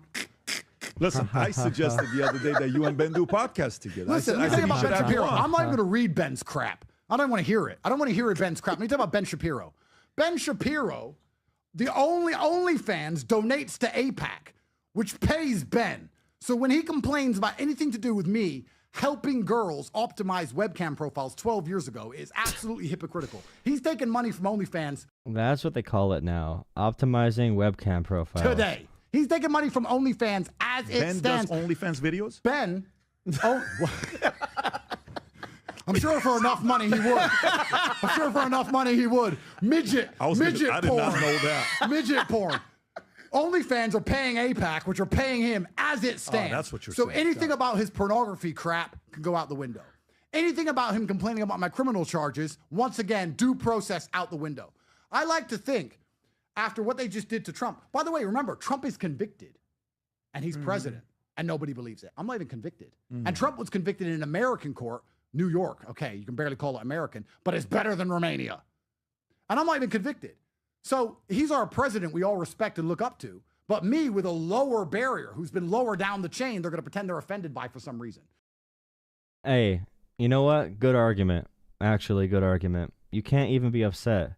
You cannot even be upset about this. Like, he's being completely like, yeah, I mean, once you elect a president that's like this, how can you be mad at anyone else doing it? Like, for real. Like, it sets the standard, bro. It sets the standard. It sets the freaking standard, bro. You've been pushing back on the Democrats' narrative about the budget. Give us your take.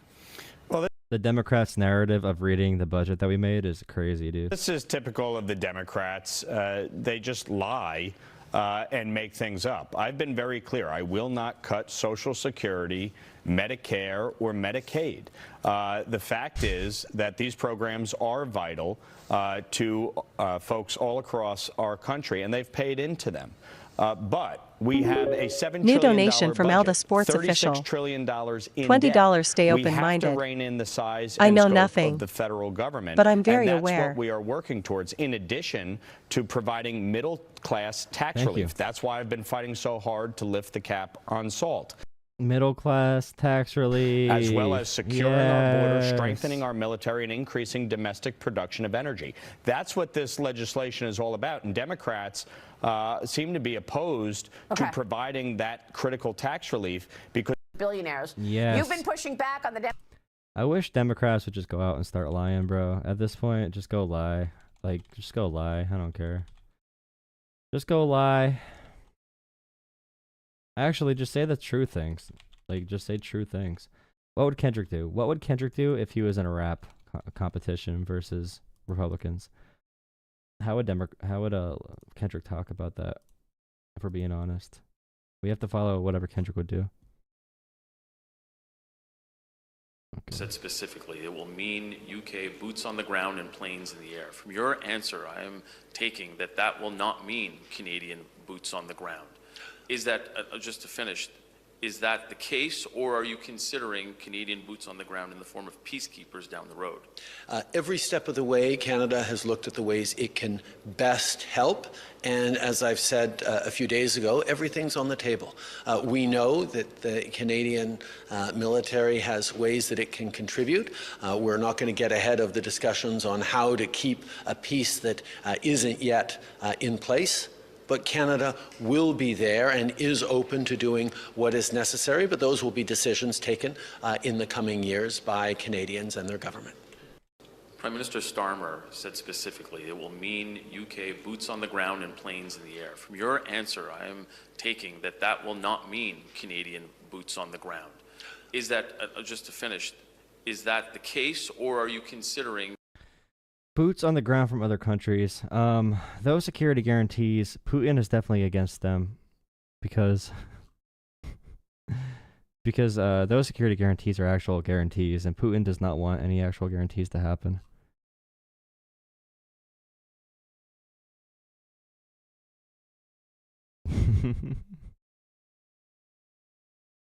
That is funny though. This is actually funny. So the stock market was crashing at the same time Trump announced the tariffs. But so we're going April 2nd, but very importantly, tomorrow tariffs 25% on Canada and 25% on Mexico, and that'll start. So they're going to have a tariff. So what they have to do is build their car plant. It's just funny when you see things happen and it's like, why does it matter what Trump says? No crying in the casino? Oh wait, it's a fabricated screenshot. I mean, that is something Trump would say. That's what Malay said, right? What happened to Kyrie? He's injured. But the Mavericks suck. The Mavericks are terrible. Russia invade, unlike all the prior presidents and Joe Biden, their neighboring nations. Why don't we bring... Why does he need to talk like this, bro? Or didn't have Russia... Who does this? Who makes that? Like, what is this? What is this? Like, what is that, dude? Or didn't have Russia invade, unlike all the prior presidents and Joe Biden, their neighboring nations. Why don't we bring that back? Ukraine can overperform. I mean, I don't think they're winning. It seems like, the news will say, every time Russia makes a gain, it's not really a significant strategic victory. Every time Ukraine makes some sort of gain, it's very significant strategic. No one knows. Okay, they don't know. They're trying to make it seem, but this has been going on forever. Obviously, Russia has underperformed. Everyone thought this thing would be over in 2 weeks. But when they ask for F-16s, then what's next? Where does it end? Where does the blank check stop? So, like everything that Trump's been right about, you can see his tweet on Truth Social, like, first come the tanks. It's going to never end. Until we say enough is enough, no one's coming to the table. Until we say we're not funding this crap anymore, no one has an incentive to negotiate. At what point does Russia say, hey... I'm tired, bro. I'm tired. Why does he talk about his dad and he says Trump? Another thing Trump was right about is that things happen. Things happen. The sun's going to come up tomorrow. Trump was right about that shit, bro. You know what? Now that we're at war with the United States, essentially, now we've been in a proxy war for basically, a year at this point. I mean, a proxy war for a year, yeah. Since its inception, right? As if you miss like your taxes by like $2, the IRS is coming to visit you. The Pentagon, what's a couple $100 billion between friends? Well, to be fair, it's really funny how they talk about the government before Doge never being audited or looked at. But they still cite the Pentagon failing audits at the same time, right? So you can't really cite that audit. You cannot cite the audit for the Pentagon because did they do the audits or did they not do the audits? Why are you citing that audit that did not happen? I thought they did. They never looked into waste, fraud, and abuse before, bro. I thought they did not do that. Why are you citing this audit that was completely a hoax? So I imagine. Yeah, it is hands on sticks, bro. It might be animatronic. It might be a robot right here. I don't think this is a real person. I imagine there's more money being sent over there. So, and as long as they're doing that, and I imagine as long as people are grifting off of this and making their billions and stealing whatever it is, and, we see the Taliban's now selling our vehicles that we left there of the billions in equipment there to Russia so they can use it against Ukraine, who we're supporting in this proxy war. When does it end? When do people in Russia say, hey, we're fighting the U.S. at this point and escalate? Because that's what... Everything is so painful. I feel like it's hard too because their entire job is being propagandists. So like, it's layers on layers on layers of lies. In that past sentence alone, there's like 10 different narratives they have constructed over the period of like the past 4 years. You have to deconstruct every narrative, fact check every part of it. You have to go back to Afghanistan. You have to see where the weapons are. They're being sold to Russia to invade Ukraine. So we're funding that and we're funding Ukraine. And if we continue to do this, it's going to be it's a proxy war. It's been a proxy war for a year. There's people making money off it. It's going to escalate to World War III if we keep on funding Ukraine, like everything. It's just layers on layers on layers of complete bullshit. It's so painful. And people hear this and they're like, yeah, bro, my entire ideology is shifted. I'm now going to repeat these exact words verbatim for the next 20 days. It's so painful. So painful, dude. There she is. Smith team.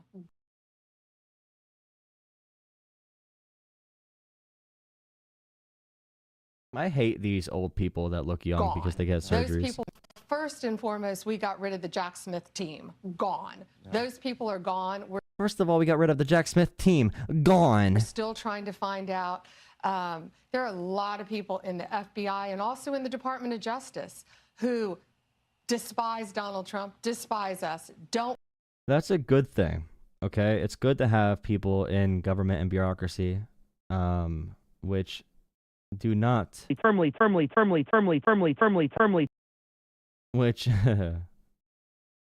which do not agree with the president. That's the point of the bureaucracy, is you have people that agree with you, some people that disagree, and they all serve as a check and balance. You do not want loyalists, but they do want loyalists here. They're trying to make sure the whole government is in line with Trump and no one else.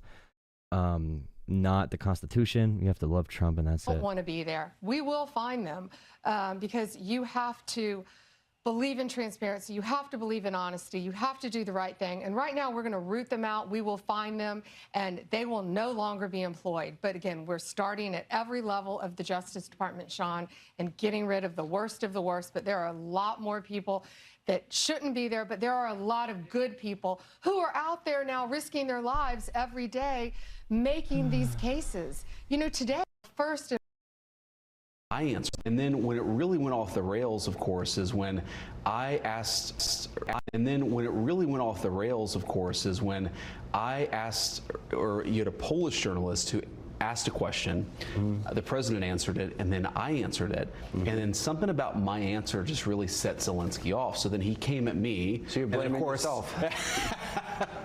Then what answer did Vance give again to start this whole thing? Because Vance yelled first. Then I went back at him, and what I tried to do originally was actually try to diffuse the situation a little bit, because I'm like, you know, we're having this meeting. He obviously started yelling first, 100 bro. television cameras here.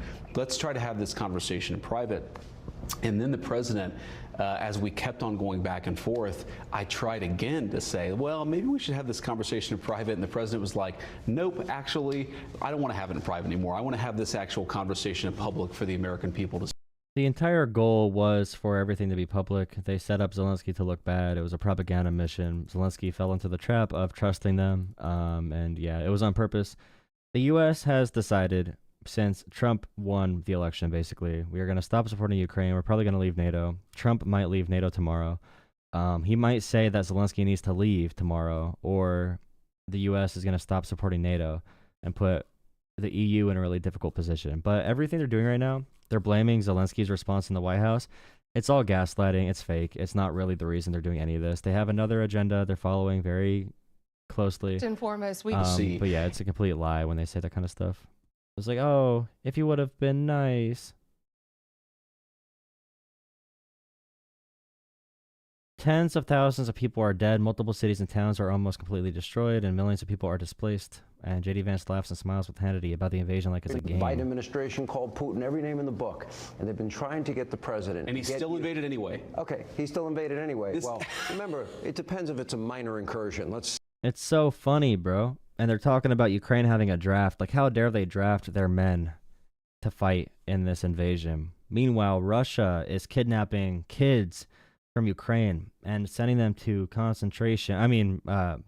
re-education camps, and sending them back to be propagandists, essentially. They're trying to brainwash kids. Russia kidnaps kids. Russia does child trafficking.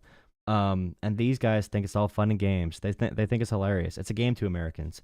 Even the World War is learning historically. It's a game for Americans. It's a game. Americans are so pampered now. The great generation after World War II is basically gone. They're all old, dying off. And now Americans have forgotten every lesson. So let's go back to that moment, which I thought, as troops were amassing on the border. He invaded anyway. Like, yeah, and Putin violated multiple treaties, multiple ceasefires to invade. And that's why we cannot trust Putin. But J.D. Vance never said one thing bad about Putin. He only says bad things about Zelenskyy. He tries to legitimize Russia at every turn. That's his prerogative. That's what he's trying to do. Gives everybody unique gifts and skills. And Well, I do think God gives everybody unique gifts and skills, and I guess public speaking is one of mine. You gave me a big mouth. But I do work for a great boss who makes my job quite easy because he says something and he does it. So there's no spin. It's all truth. We have the facts on our side, you know, in explaining these tariffs, right? Most people would run away from that argument, but we have the truth and the statistics and the facts on our side, and everything the president does is backed by tariffs on us. Right. What's right for the American public. Okay, so the fact she said the word fact more than she talked about the facts means she has no facts. Remember that, bro. Okay? No one's going to tell you I have common sense, I have the truth, I have common sense, I have the truth, I have facts, I have facts, I have common sense. They will tell you the facts. They will show how they have common sense. They will tell you the truth, okay? They will make it clear they actually have those abilities and capabilities and they have that information. They're not going to bullshit you and be like, I'm a truth teller, I'm a truth teller. You don't need to say you're a truth teller if you're a truth teller. You prove you know your shit and then other people call you that. It's such a dumb self-label. Oh my God, dude. I'm just getting rage bait.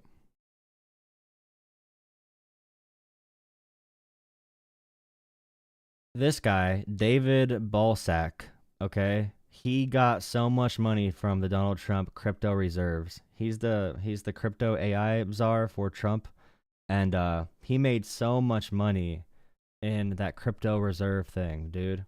He picked the dumbest possible cryptocurrencies. Even libertarian crypto bros are standing up to Trump on this issue. He made so much money from it, and it's not a surprise that he's super pro-Russia and pro-Russian talking points. He's been on Joe Rogan too. All these assholes on Joe Rogan, using Joe Rogan as their propaganda megaphone to reach everyone in the country. These oligarchs have been feasting on that money, and Zelenskyy is at the top of that pyramid. And that whole the oligarchs are feasting on the money, and Zelensky's on top of the pyramid. See, this is the. He knows he's lying. He knows he's lying. He knows he is a terrible, evil person, but he's profiting. He's making money. But the American people are falling into the trap of believing liars because they're willing to lie and they're good at it. Yeah, Zelensky's profiting. That's why he's doing this, bro.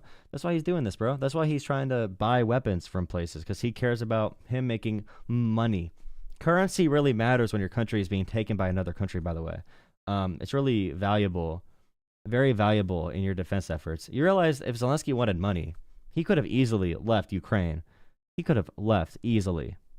You know, he's been a very strong leader for Ukraine during this war, this invasion. I hate these people. that whole grift ends if the war ends, and I just think that that gives him a powerful incentive. The grift ends if the war ends. Remember, this guy this guy put billions of taxpayer dollars in his own pockets because of the crypto scheme in the White House. Remember that he's scamming the American people. Why would he end it when he and his cronies are PayPal profiting mafia, so much from this war? Do we have evidence that these oligarchs or Zelenskyy are like stashing yachts in the Mediterranean or have a hangar full of Ferraris? Have we seen that? He's the person doing it. Yeah, dude, the Ukrainian oligarchs are profiting from this. Well, there's definitely been Ukrainian officials who've been caught leaving the country with suitcases full of cash. And even before this war, Jesse, this was considered the most corrupt country in Europe. There's been plenty of evidence of American weapons reaching the black market as well. There's tons of stories about this. There's been a lot of articles. Yeah, there's a lot of evidence from America. 70% of the cartel's weapons come from America through the border. But they blame Ukraine for that. About it. So I don't think there's any doubt there's been massive amounts of corruption. The only question is how much. Yeah, we got to send Doge over to Ukraine to get to the bottom of that. No, we need to audit. We've been sending. Yeah, we need an audit, bro. And we need an audit. There has been a history in the United States Senate. People like. I hope and pray, frankly, that President Zelenskyy will come to his senses, come back to President Trump. I hate Mike Johnson. He's a fake Christian. He's a fake person. He is one of the most evil people I could possibly think of. The way he puts on this dumbass face and repeats whatever lines are given to him, he's the definition of a puppet, disgusting asshole politician. Express gratitude as he should, apologize for his behavior there and accept this mineral rights deal, because that is the best way for us to get to a point of peace over there in that region. Either he needs to come to his senses and come back to the table in gratitude, or someone else. In gratitude, we need you to come and kiss our asses. Yeah, they just want to act powerful and shame people. None of this is helping America, by the way. Our unstable, gross administration at the top that wants to, like America, other countries are not going to do business with America if all it takes for America to sever connections is if you upset Poo Poo Pants' feelings. Oh no, you hurt our Pookie Bear. You are mean to Donald Trump. How dare you speak against Trump? How dare you? We're not going to trade with you. We're not going to trade with you anymore. Tariffs on Canada. Tariffs on Mexico. Tariffs on EU. Tariffs on Greenland. We're going to separate from all of our allies so China can take them. China can take all of our trade routes. I hate everything. Else needs to lead the country to do that. And look, Johnson's comments, they echo the Republicans who've backed Trump's. Yeah, that's a good point. If Zelensky wanted to profit, he would just simply join Russia. Golden Zelensky. If he wanted to be an oligarch and make money from this, he would definitely just join Russia. Yeah, 100%. They echo the Republicans who've backed Trump, scolded Zelensky after the meeting. What do you make of this reaction from fellow Republicans? What do you want to say to them? Where are the Republican senators? There has been a history in the United States Senate, people like Bob Dole, Senator Lugar. There has been a history of people there who've been able to operate independently, basically, from the executive. In our country today, the Congress has gone totally silent. And so the executive has all the authority. These senators are on record having said a number of things about Ukraine, a number of things about Putin. I don't know where they are. I saw where Senator... They are soulless politicians. And right now, all the money in politics and the physical threats of violence, the Republican politicians do not want to live in a security detail 24/7. They don't want to have their life possessions stripped from them and be targeted by this government. They don't want that future. They don't want that reality. So it makes sense that they're not going to be out there screaming about, Ukraine that much. They're going to push back against Trump a little bit, but they have no choice. They're stuck between a rock and a hard place. They got themselves into it, for sure. We don't feel bad for them, but you have to understand the formula, the decisions they have to weigh here, the different consequences of going against Trump. Murkowski did say some things, but where are the leaders there to be able to meet with Trump, even privately and quietly, and take us back? Think about this, and Alex, you think about those children, those Ukrainian children in those air raid shelters, experiencing bombings, frightened out of their minds. But Zelensky did not wear a suit, and he did not kiss Donald Trump's feet. We all kiss Trump's feet every day, or he cries. And that's a requirement for doing diplomacy with the U.S. You have to bow down to Trump and kiss his feet. Are they ever going to have a life? How are they going to recover from this? We talk about PTSD. Think about the children there. Think about the women and the men who have given up their lives for freedom. That's all. And Republicans will tell you, oh, go fight in Ukraine if you want to go help Ukraine. It's like, no, dude, I just want to give them my money. Take our aid. Take America's aid. Take our billionaires' money they stole from us. Take frozen Russian assets, okay? Those frozen Russian assets, take that and give it to Ukraine. That's what we want, bro. We never talked about going to fight for Ukraine. Ukraine never wanted us to come fight for them. They needed weapons and ammunition. That's all they wanted. That's all they needed. Okay, they want more. They want NATO for sure. But they requested weapons and ammunition. And America is ranked 17th in our total support of Ukraine as a percent of GDP. And the fact that Americans are so pampered to the point where we think it's going to affect our lives if we support Ukraine is insane. At the same time, giving trillions of dollars in tax cuts to the top 1%, on top of the already trillions of dollars of tax cuts that we did the first Trump term. We're going farther with this current Republican bill.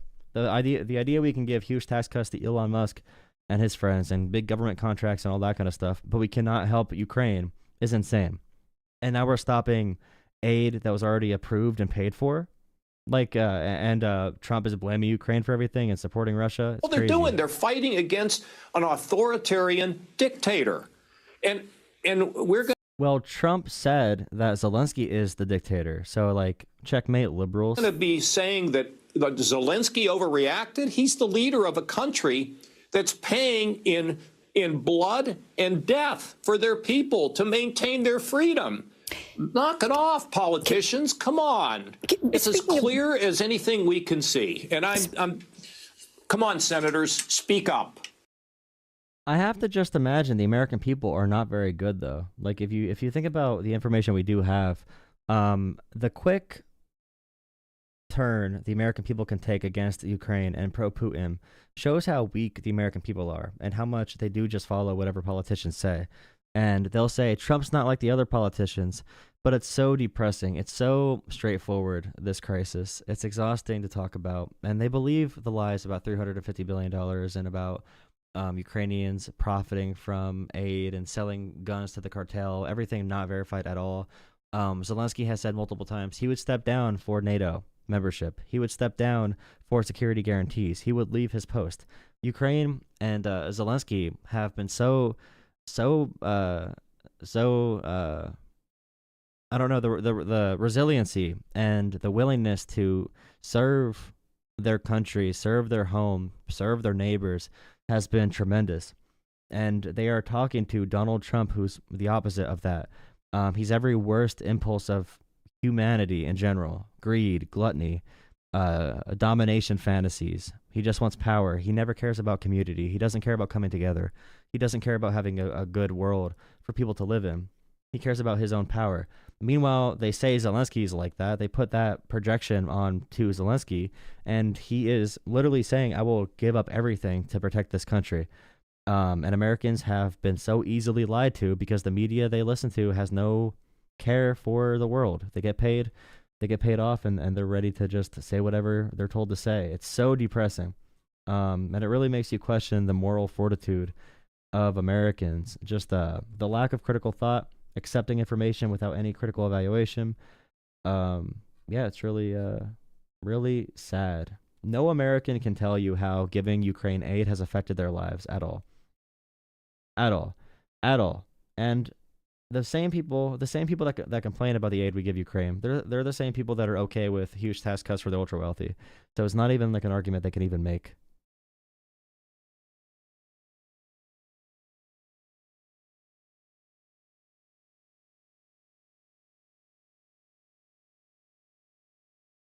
Oh, what is this? I don't start a.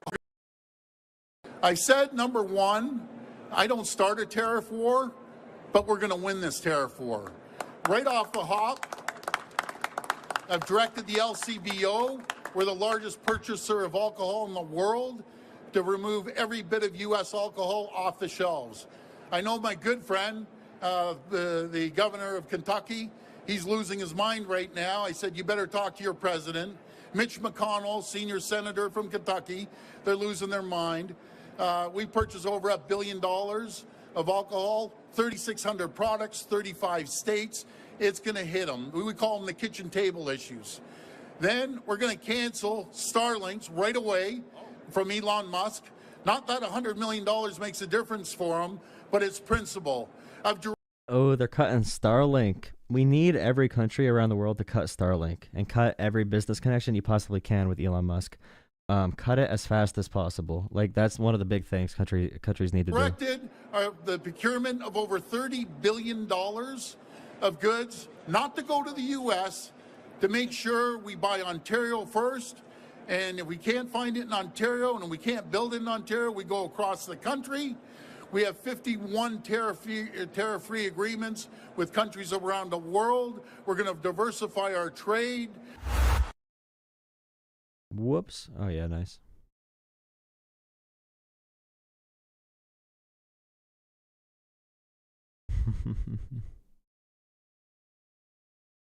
Think again. The UK loses $80 billion, 360,000 jobs, and the United States cuts all ties with Europe. You think Europe can survive without the US? Think again. The UK loses $80 billion. I can tell by the AI voice this is probably a propaganda video. 360,000 jobs and 4% of its GDP, with energy prices up 25%. Companies like Rolls-Royce, $3 billion, BP, $8 billion, and Unilever, $2 billion face losses. Additionally, 8,000 US troops, along with F-35 jets, leave. Meanwhile, Germany loses $168 billion, 690,000 jobs, and 4%. I don't think they understand when they make these claims about Europe. When they lose GDP and the jobs, it's because the collaboration between the countries is no longer functional. So all the numbers you take for these countries, if we go after the EU and Canada, all these countries combined, those effects are felt in America. We lose jobs from tariffs. We lose GDP from tariffs. We are killing our own economy. We're killing ourselves and Europe and our allies. This is a mutualistic relationship. We both benefit. So when this propaganda video goes through, and this is something kids will see on TikTok, that's why it's in this format, okay? And it has the AI voice that they listen to. You have to realize all these effects are also being felt by the U.S. Like, we do not produce all these products in the U.S. We have comparative advantage, which is a simple free market economic term that essentially means countries will produce what they're best at producing, and they will trade with other countries that are good at producing other things. And we trade what you're good at and what I'm good at. We're going to trade that with each other because we both do different things more efficiently and at a higher quality.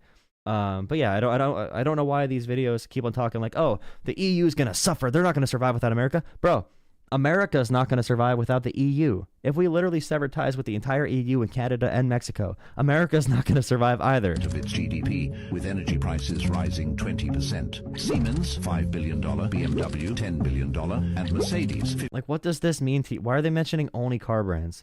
You know why they're mentioning car brands? Because this is marketed to teenage boys, okay? This is why the younger generation right now, 18 to 35, is the most pro-Trump generation right now. Because they're seeing dumbass propaganda like this, and they know the car brands, so they're using it here. $15 billion take harder hits. Furthermore, 35,000 US troops, along with Patriot systems, withdraw. Additionally, France loses $46 billion, 360,400 jobs, and 2% of its GDP, with energy costs up 20%. Even with Trump's minor tariffs the first time around, we lost jobs, by the way. We lost overall jobs. I know people right now who are going to lose their jobs with the tariffs on Canada because they work in industries that require paper, lumber, different oils, and everything else that Canada produces, syrup. I did not want to say syrup first, but like a lot of our paper comes from Canada. A lot of our paper does, and lumber and oil. But I know some people who are in, going to be directly affected by that. 4%. Airbus, $11 billion. L'Oreal, $12 billion. And Sanofi, $10 billion. Face losses and 1,000 plus U.S. troops, along with F-16 jets, depart. Similarly, if the U.S. cuts all ties with Europe, the continent faces a $1.3 trillion trade loss, causing a 6% GDP drop and a €0.50 against $1 devaluation. No U.S. LNG, energy prices rise by 30%, and with no nuclear umbrella, no satellite intelligence, and no US, it means no NATO. Again, the last part is true, but it's not good for the US either. It's not good for anyone involved. It's just not good. It's not good stuff. It's not good stuff at all. The caveman style voice. Nice. With the US, we are the largest purchaser of alcohol in the world. We buy over 3,600 products from 35 states. I talked to the governor of Kentucky and Mitch McConnell. Don't touch our bourbon. I'm going after absolutely everything. And I don't want to. We keep the lights on to 1.5 million homes in manufacturing in New York, in Michigan, and in Minnesota. If he wants to destroy our economy and our families, I will shut down the electricity going down to the U.S. And I'm damn, dude, damn. Electricity going down to the U.S. And I'm telling you, we will do it. It's unfortunate. I would rather ship you more electricity, ship you more critical minerals. I want to ship you more energy, more potash to keep your farmers going, and uranium that you use for your nuclear power. It comes through from Saskatchewan over to Ontario and it's going to be a massive, massive problem. I'm telling you, we love the Canadians love Americans. I love the. You guys are not ready for when America invades Canada, bro. You're not ready. You're just not ready for it. Statement from Trudeau. After a 30-day pause, the U.S. is going with the tariffs. Less than 1% of the fentanyl intercepted at the U.S. border comes from Canada. Trump's like, if you don't decrease the fentanyl crossing, then we're cutting everything. And it's like, you know, there's not enough fentanyl crossing for us to really make a difference because there's barely anything. We appointed a fentanyl czar, listed transnational criminal cartels as terrorist organizations, launched the Joint Operational Intelligence Cell, Joint Strike, organized force on organized crime. The fentanyl seizures have dropped 97% between 2024 and 2025 to a net zero low of 0.03 pounds seized. Bro, it's a fake issue. Yeah, I mean, you have to think about what is the actual reason Trump wants to do this, right?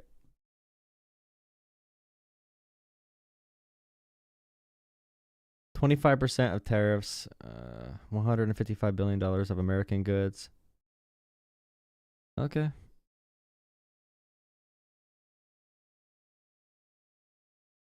Okay.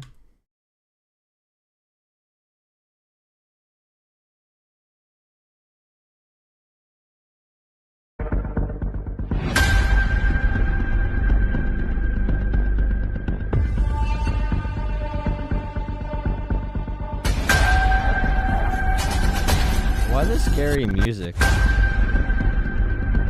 Why is the scary music involved in this NATO expansion timeline? God, the propaganda is stupid.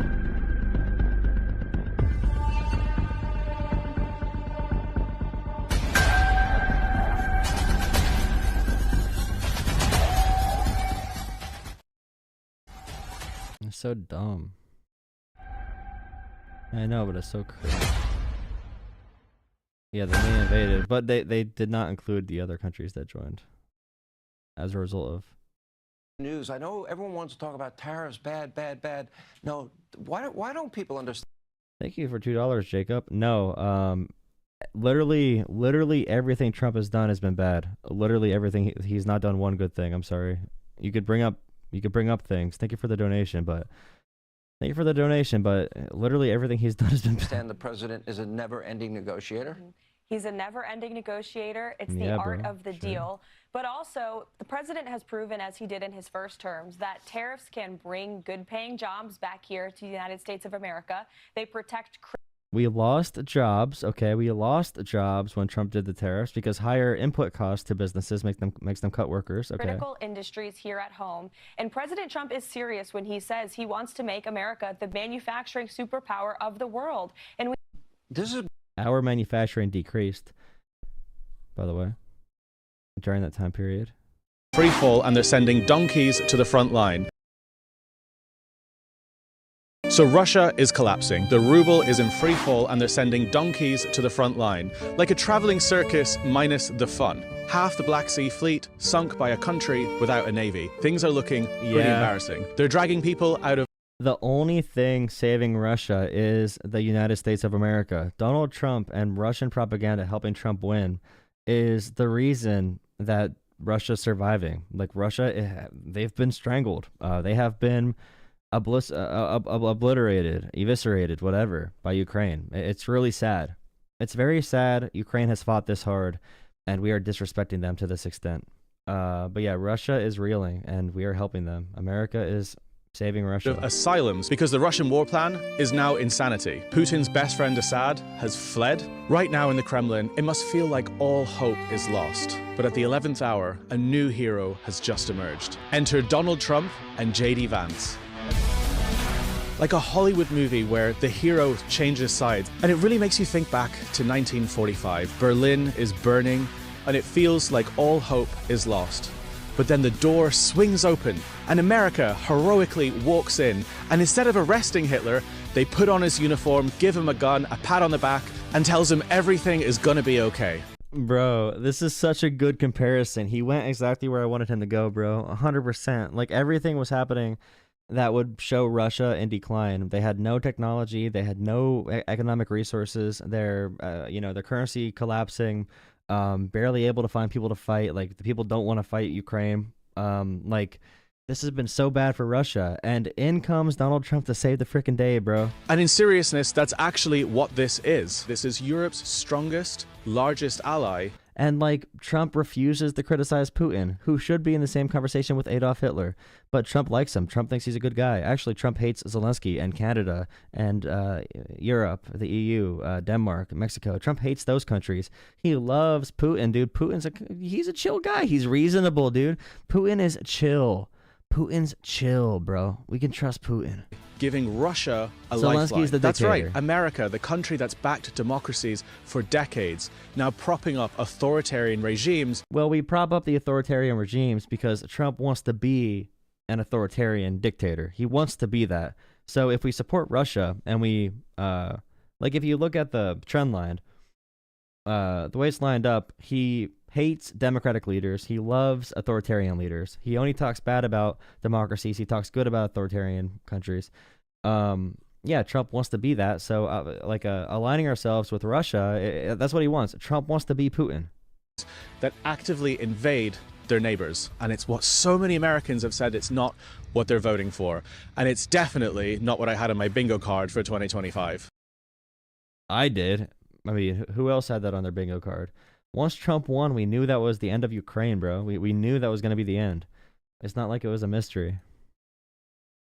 Like, Trump's been compromised by Russia, bro. Old news. These are all things that Putin wants to hear. And you know that because his own spokesman, Peskov, said as much, said the rapidly changing U.S. foreign policy configurations largely coincides with our vision. Dmitry Medvedev, the insulin pig about Zelenskyy, finally got a proper slap. Oh, yeah, they brought that up to Trump, and he said, well, it takes two to tango. When they said that Russia is congratulating the U.S. on aligning with Russian foreign policy goals. Vision. Dmitry Medvedev, the insulin pig about Zelenskyy, finally got a proper slapdown in the Oval Office. Trump is right. The Kyiv regime is gambling with World War III. So if you are satisfying someone that we all agree is a dictator and authoritarian to that level, don't you think maybe the methods aren't that great? And that's not to say that we don't need to come to the table and say this is what our peace plan is. These are the territorial lines that we are comfortable with. No one thinks that he's going back to a pre-2014 era. Zelenskyy himself doesn't think that. He was speaking a week ago, Jessica. These are all. And then the dumbasses, she gives great points, okay, on this show. She gives great points. She's really good. But Fox needs her for views because all the other idiots, all the other brain cells need to bounce off her and be dumbasses. And when Fox watches this, they see overly educated, preppy liberal woman saying all these facts, all these fake news facts from the fake news, lamestream media. And then these are the cool guys coming in to get the tight ass liberals to start thinking more chill, bro, with the new American vision of Donald Trump. And it's like, they hear her talk and they hear blah blah blah blah blah blah blah blah blah blah blah blah blah blah liberal woke liberal blah blah blah DEI woke DEI woke DEI woke DEI, and then this guy comes in, he's like, bring back slavery, and they all clap. That's the entire show. So it doesn't matter what she says. She is really good, but the audience cannot.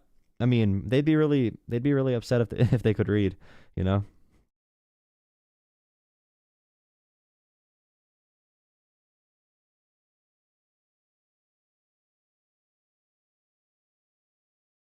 So Russia. I would hate knowing these people in real life, bro.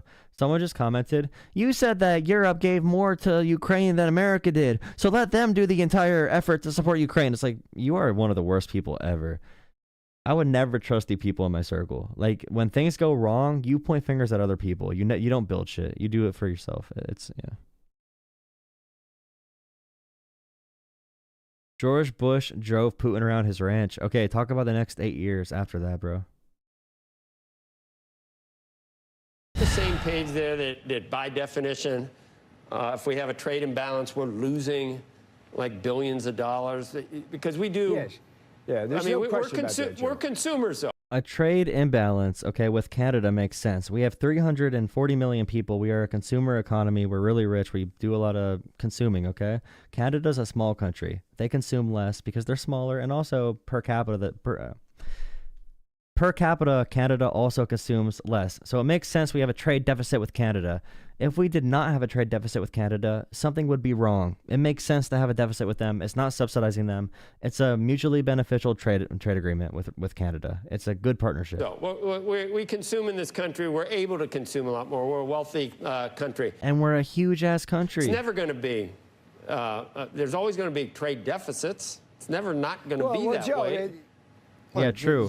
Even the conservative hosts on CNBC, Financial, whatever, even this guy is like, hey, guys, I know you guys want to be stupid and stuff, and the American people like being dumb, but this is a basic economic fact. Like, are you really going to bullshit on this point?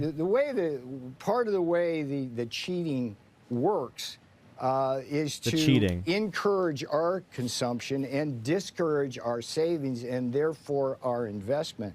So I reject the Okay, wait, let me hear this again. Therefore, our investment, encourage our consumption. Encourage our consumption. And discourage our savings. And discourage our savings. Therefore, our investment. And therefore, our investments. Consumption and discourage our savings. And therefore, discourage our investments? Wait. Is to encourage our consumption and encourage our consumption. Discourage our savings. Discourage our savings. Our investment. And therefore our investment. So I reject the idea that we can't get to an equilibrium world where we don't run trade deficits. Yeah, that makes no sense, dude. I don't know what to say. Nothing that doesn't make any sense. Nothing about that sentence correlated with any other part of the sentence, dude. That makes no sense. Nothing makes sense. Oh my God. Talk to the president about trade imbalances, Peter. Are you on the same page there that by definition, if we have a trade imbalance, we're losing like billions of dollars? Because we do. Yes. Yeah. How do we possibly have an equilibrium with Canada, bro? we just don't do imports.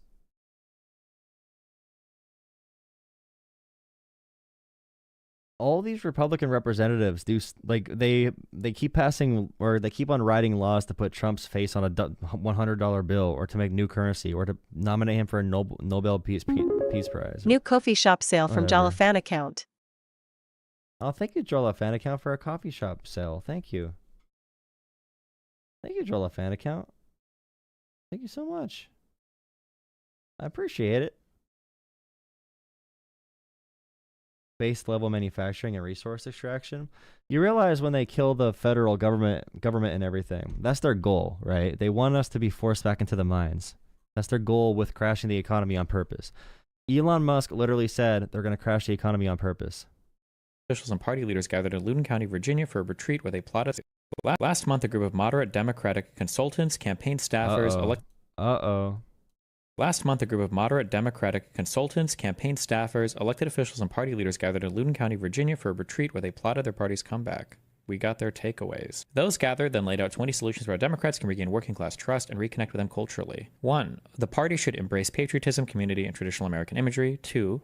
Democrats should ban far-left candidates. Okay, the entire Kamala Harris campaign did this. Patriotism, community, traditional American imagery. That's why they nominated Tim Walz to be the stereotypical, like the stereotype for the good, positive masculine man. Questionnaires, and refuse to participate in forums that create ideological purity tests, and move away from the dominance of small dollar donors whose preferences may not align with the broader electorate. They should move away from small dollar donors. Since when was there a dominance of small dollar donors? The entire Kamala campaign was consultant focused. And the ideological purity test, from someone who knows a lot about these fields, that comes from the liberals. That comes from the centrists and the party that want to profit off of these issues. It's not the far left doing the purity test when it comes to the corporate environments, when it comes to who's getting nominated. It's really not the far left, other than Twitter, doing any of that. And that's not even a real political force. Push back against far-left staffers and groups that exert a disproportionate influence on policy and message. Again, the staffers I know that are super cringe, are not exactly far left. If you're talking like communist, then sure, but they don't have any positions in the party. They're not staffers in these campaigns. If anything, like AOC probably has more quote-unquote far-left staffers, but her messaging is far more effective than Hakeem Jeffries, who's the ultimate centrist. So like that, it just doesn't make any coherent sense with the reality. We just ran this campaign. Messaging. Candidates should get out of elite circles and into real communities, e.g. tailgates, gun shows, local restaurants, churches, and... Okay, that's a given, but you should nominate someone like I don't know, like a Wes Moore if that's your argument. But it needs to be authentic. It's not just like take a Democrat and put them out into the field like, oh, go talk to someone at the tailgate or the gun show and go to the local restaurant. Like it does not work if it's not genuine. So it's so focus grouped. It's so consultant based. The party needs to own the failures of democratic governance in large cities and commit to improving local government. Holy, please. The failures of democratic governance in large cities. Which failures are they going to own? Are they going to say they used to be for defunding the police, but now they're not anymore? Like, is that going to be what they do? God, yes. So it's just a random group of no power downs? Oh, it seems like a think tank or whatever. Who knows if it'll manifest in anything, but... Last month, a group of moderate democratic consultants Yeah, that's not based at all. It's not really anything different at all, to be frank. Like, the Kamala Harris campaign did not have far-left people on it. They followed every guideline here. They followed every single guideline. Every guideline here they followed. Like, to a T. Embracing patriotism, community, and traditional American imagery. The American flag. Freedom, freedom, freedom, freedom, freedom. Ban far-left candidate questionnaires. Candidate questionnaires. Which is far left? Because the DNC just chose their leadership. And again, the consultant class does the cringy stuff. When you think about cringe purity testing when it comes to, land acknowledgements being 24/7 things, or, telling people your pronoun every 2 seconds, that is a centrist consultant group thing. There's agencies that make money off of doing DEI trainings and like diversity trainings and microaggression trainings. Those are not like far left. That's not a Bernie Sanders thing. That's not what that is. It's a completely different thing people make money off of. Move away from the dominance of small dollar donations, of small dollar donors whose preferences may not align with the broader electorate. I also don't understand that as well, because I don't know which politician is beholden to small dollar donors. So now they're taking positions that don't align with the broader electorate. That is a non-point. That is mute. That's nothing. That makes zero sense at all, bro. The messaging that really resonates comes from the more like Obama-esque semi-populist popular messaging. Like, and that's what the small dollar donations or donators usually want to see out of the party. None of this is based on anything that's actually happening. It's so painful. They should push back against, they're advocating to be like a Republican party, by the way, like a Republican party that's pro-gay, the extreme centrist party, welcoming in Liz Cheney and cultural conservatives, make the ultimate centrist party that also tries to welcome, I guess, some progressive-minded people in. Pushing back against far-left staffers and groups. Again, far-left staffers and groups that exert a disproportionate influence on Why do the far-left staffers and groups exert a disproportionate influence on policy and messaging? Again, what do you mean by that? Is it like you're advocating for universal health care and higher taxes? Or do you mean pronouns and purity testing based on those grounds? Like, I want to hear more about this this new playbook, which is literally the Kamala Harris campaign. Remember, Kamala Harris would not talk about trans issues. She would not say, we're not going back that often. She stopped saying that. She would not say, she would not talk about price gouging that much. She walked that back a decent amount. She would not go against Joe Biden. She stayed away from these far left topics. She would not talk about trans or immigration at all. Like, there was nothing in here that they did not already try. Candidates should get out of elite circles and into real communities. I mean, that's true. Go into real communities. And I like that. I like that a lot. Go into real communities. See why people don't like you. See it face to face, why people don't like you. And when you find out why they don't like you, then, accept it and get better. Grow from it. Learn from it. Sure, go into local areas. Talk to voters directly. Sure. Awesome. Cool. I agree. No shit, Sherlock. The party needs to own the failures of democratic governance in large cities. I want to know which failures are we discussing? Because right now we can't even give a strong rebuke of Eric Adams. And democratic policies in cities are not the reason cities have the issues they have. So what democratic governance on large cities has failed? Or is it just like, I love how all the democratic points are like, we have to say we are so sorry. We have to go away from all the scary stuff. We have to be like super tame, and like we need to just like be more corporate, no more small dollar donations. It's crazy that we're having a conversation about banning small dollar donors. Or at least moving away from small dollar donors before we're having a conversation about moving away from big dollar donors. Like, it's insane. The populist mood of the time. This is not going to work. It's not going to work. I'm sorry. Maybe it'll work because the Republicans are going to crash and burn so bad. It might work, but it's not going to work as a result of it being a good strategy. We need to move away from small dollar donors. We need to take more big money. I mean, that's what Democrats have said. But all the Democratic points are like taking a knee, are kneeling before the fight even happens. Own the failures of Democratic governance. Bro, when do you hear a Republican talk about their failures? Talk about the successes. Talk about Republicans in the city that vote against the good policies and pound the good policies through. Have an agenda. And if you don't meet that agenda, blame your opposition for not letting you pass the agenda that would work. Okay? Democrats don't even get to pass the policies they want in these cities because conservative Democrats and Republicans block these policies. Like in LA, there's a lot of policies. There's Republicans and conservative Democrats that try to force their budgets to be in certain areas. It's more complicated. Like, own the failures of Democratic governance. It just doesn't make any sense. No one cares about the governance. It's all branding. It's all what people feel. It's winning their hearts over their hearts and then moving their minds. I hate this. God, I hate this so much. Let's see. Alyssa Slotkin, who delivered the response to Trump. Slotkin outperformed VP Harris. She only outperformed Harris because Trump. And maybe without Trump, there's no way for Republicans to win. There is a chance of that as well, by the way. But it depends if Trump is alive or not by then. Organize the Third Way. Matt Bennett. So she was a Republican, right? She was a Republican. What do voters want to see from Democrats? DNC is not supposed to solve all of our problems in a month. It would help to not perpetuate the idea that Democrats are out to lunch.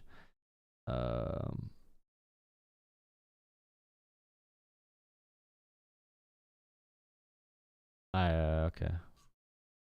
I don't know. Okay, whatever. It'll work. It'll work fine, dude. It won't work as good as it could work.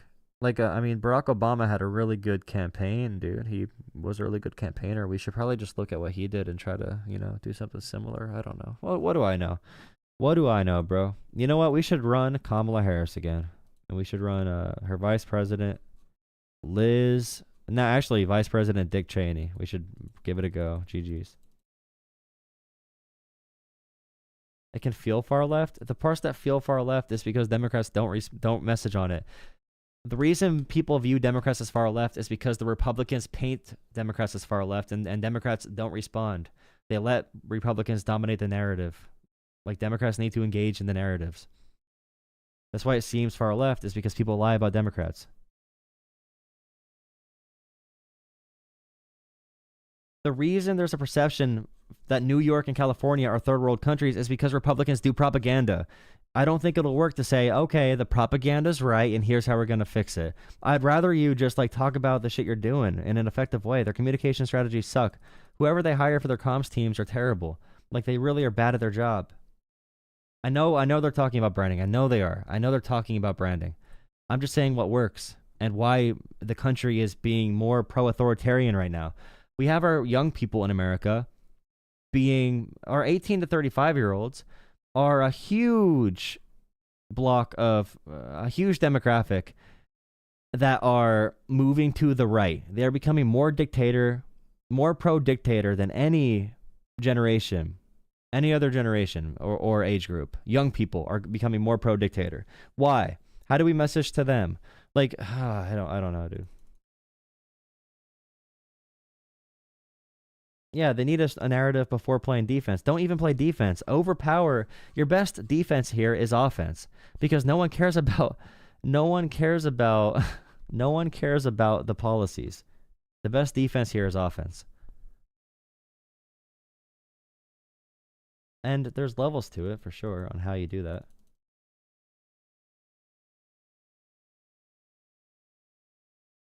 All right, guys, I'm going to go to bed. Thanks for hanging out tonight. The algorithm gods did not bless me tonight, but I appreciate the donations. And all that kind of stuff.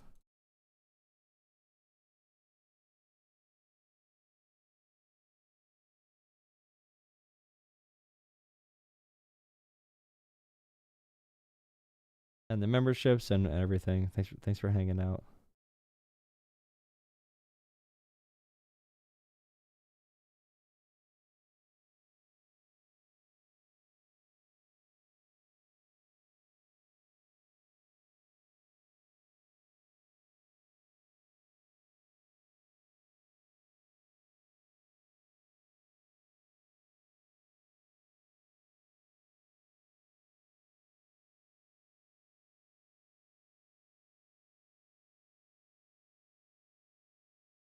GG. The members only horizontal chat was not a L. It was not a L at all. That's not how that works. I'm putting you in timeout for saying that. It's really annoying.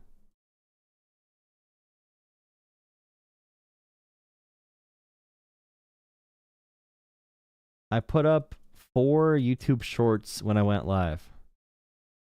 And I wanted to see how that would affect the algorithm. And I don't think it... Zelenskyy did not wear... I think it hurt the algorithm. Putting all those videos up at literally the same time. So I'm not going to do that again. And see if it makes a difference. I think it does. It can also just be a slow night. The algorithm guys don't always bless me. I need to post more content, like videos and stuff as well.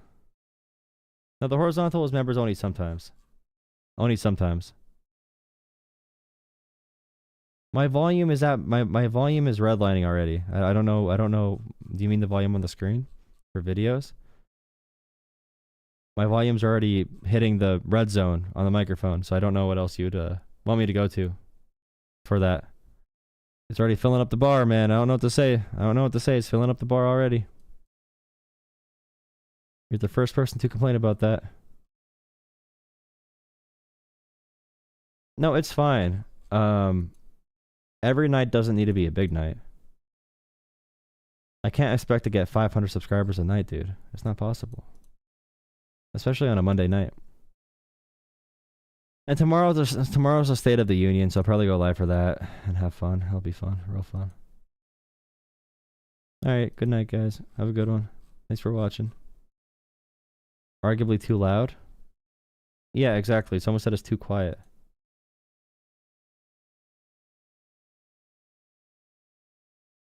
Turn up the hearing aid. It's only the members only chat for horizontal had no effect on the streams, but I'll probably do members only for horizontal in the future too, because I want it to be a exclusive thing for people, and I want more people in the short chat to help me with the algorithm. So it really depends. If you want to call into the show, call in tomorrow after the State of the Union. Thanks for calling in. I saw your voicemail, Barbara. I'm trying to only take callers from the that disagree right now. Disagree callers. I am exhausted tonight though. I am exhausted. The first conversation I could tell I'm tired. I need to rest. Got to get my energy back because this stuff is this political stuff is crazy, bro. All right, have a good night, guys. See you tomorrow. You switch to vertical because you want to be noticed?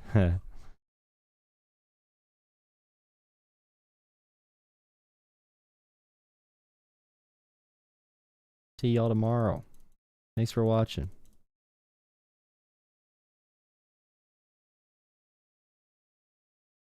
I don't need to Photoshop a background. I don't want to do any of this. You guys are being mean. You guys are being mean.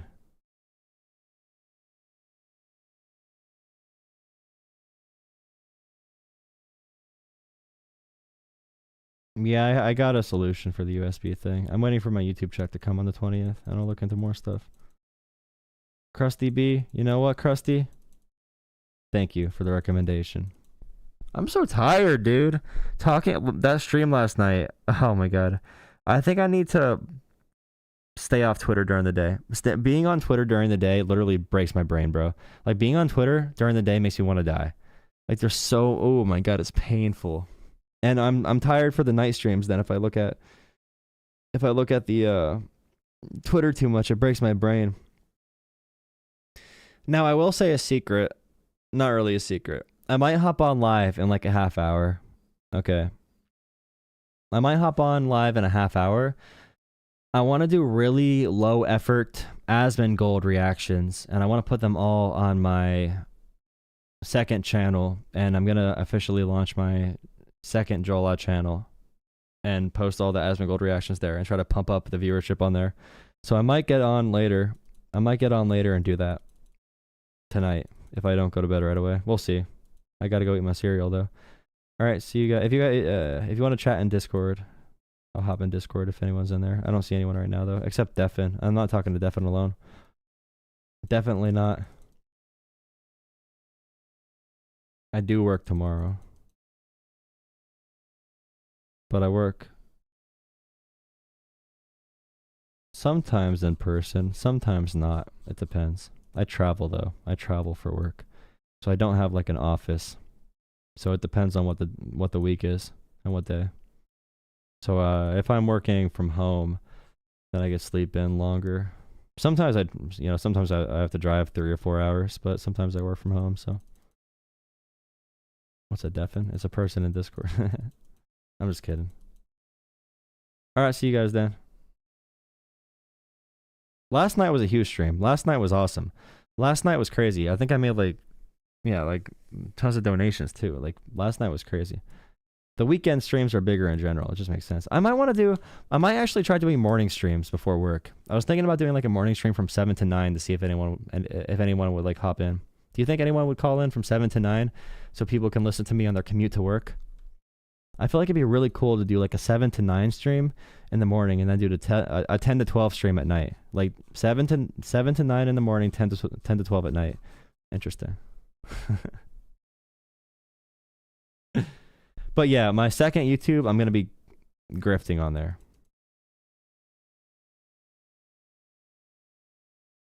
I don't like the reactions. It's not even interesting to me. It's thank you for the compliments on the blue. I will have a new apartment eventually in a few months if the economy doesn't fully crash. The reactions are not entertaining. The reactions are terrible. I hate them. I hate doing them. But I want the titles and I want the viewership. So I'm going to do fake reactions to this stuff. And my second channel is going to be a bunch of dumb shit. But I want to make it like a little money generator. Yeah, clout chasing, using big names, clickbait titles. Rage bait. I don't want to do too much rage bait on this channel.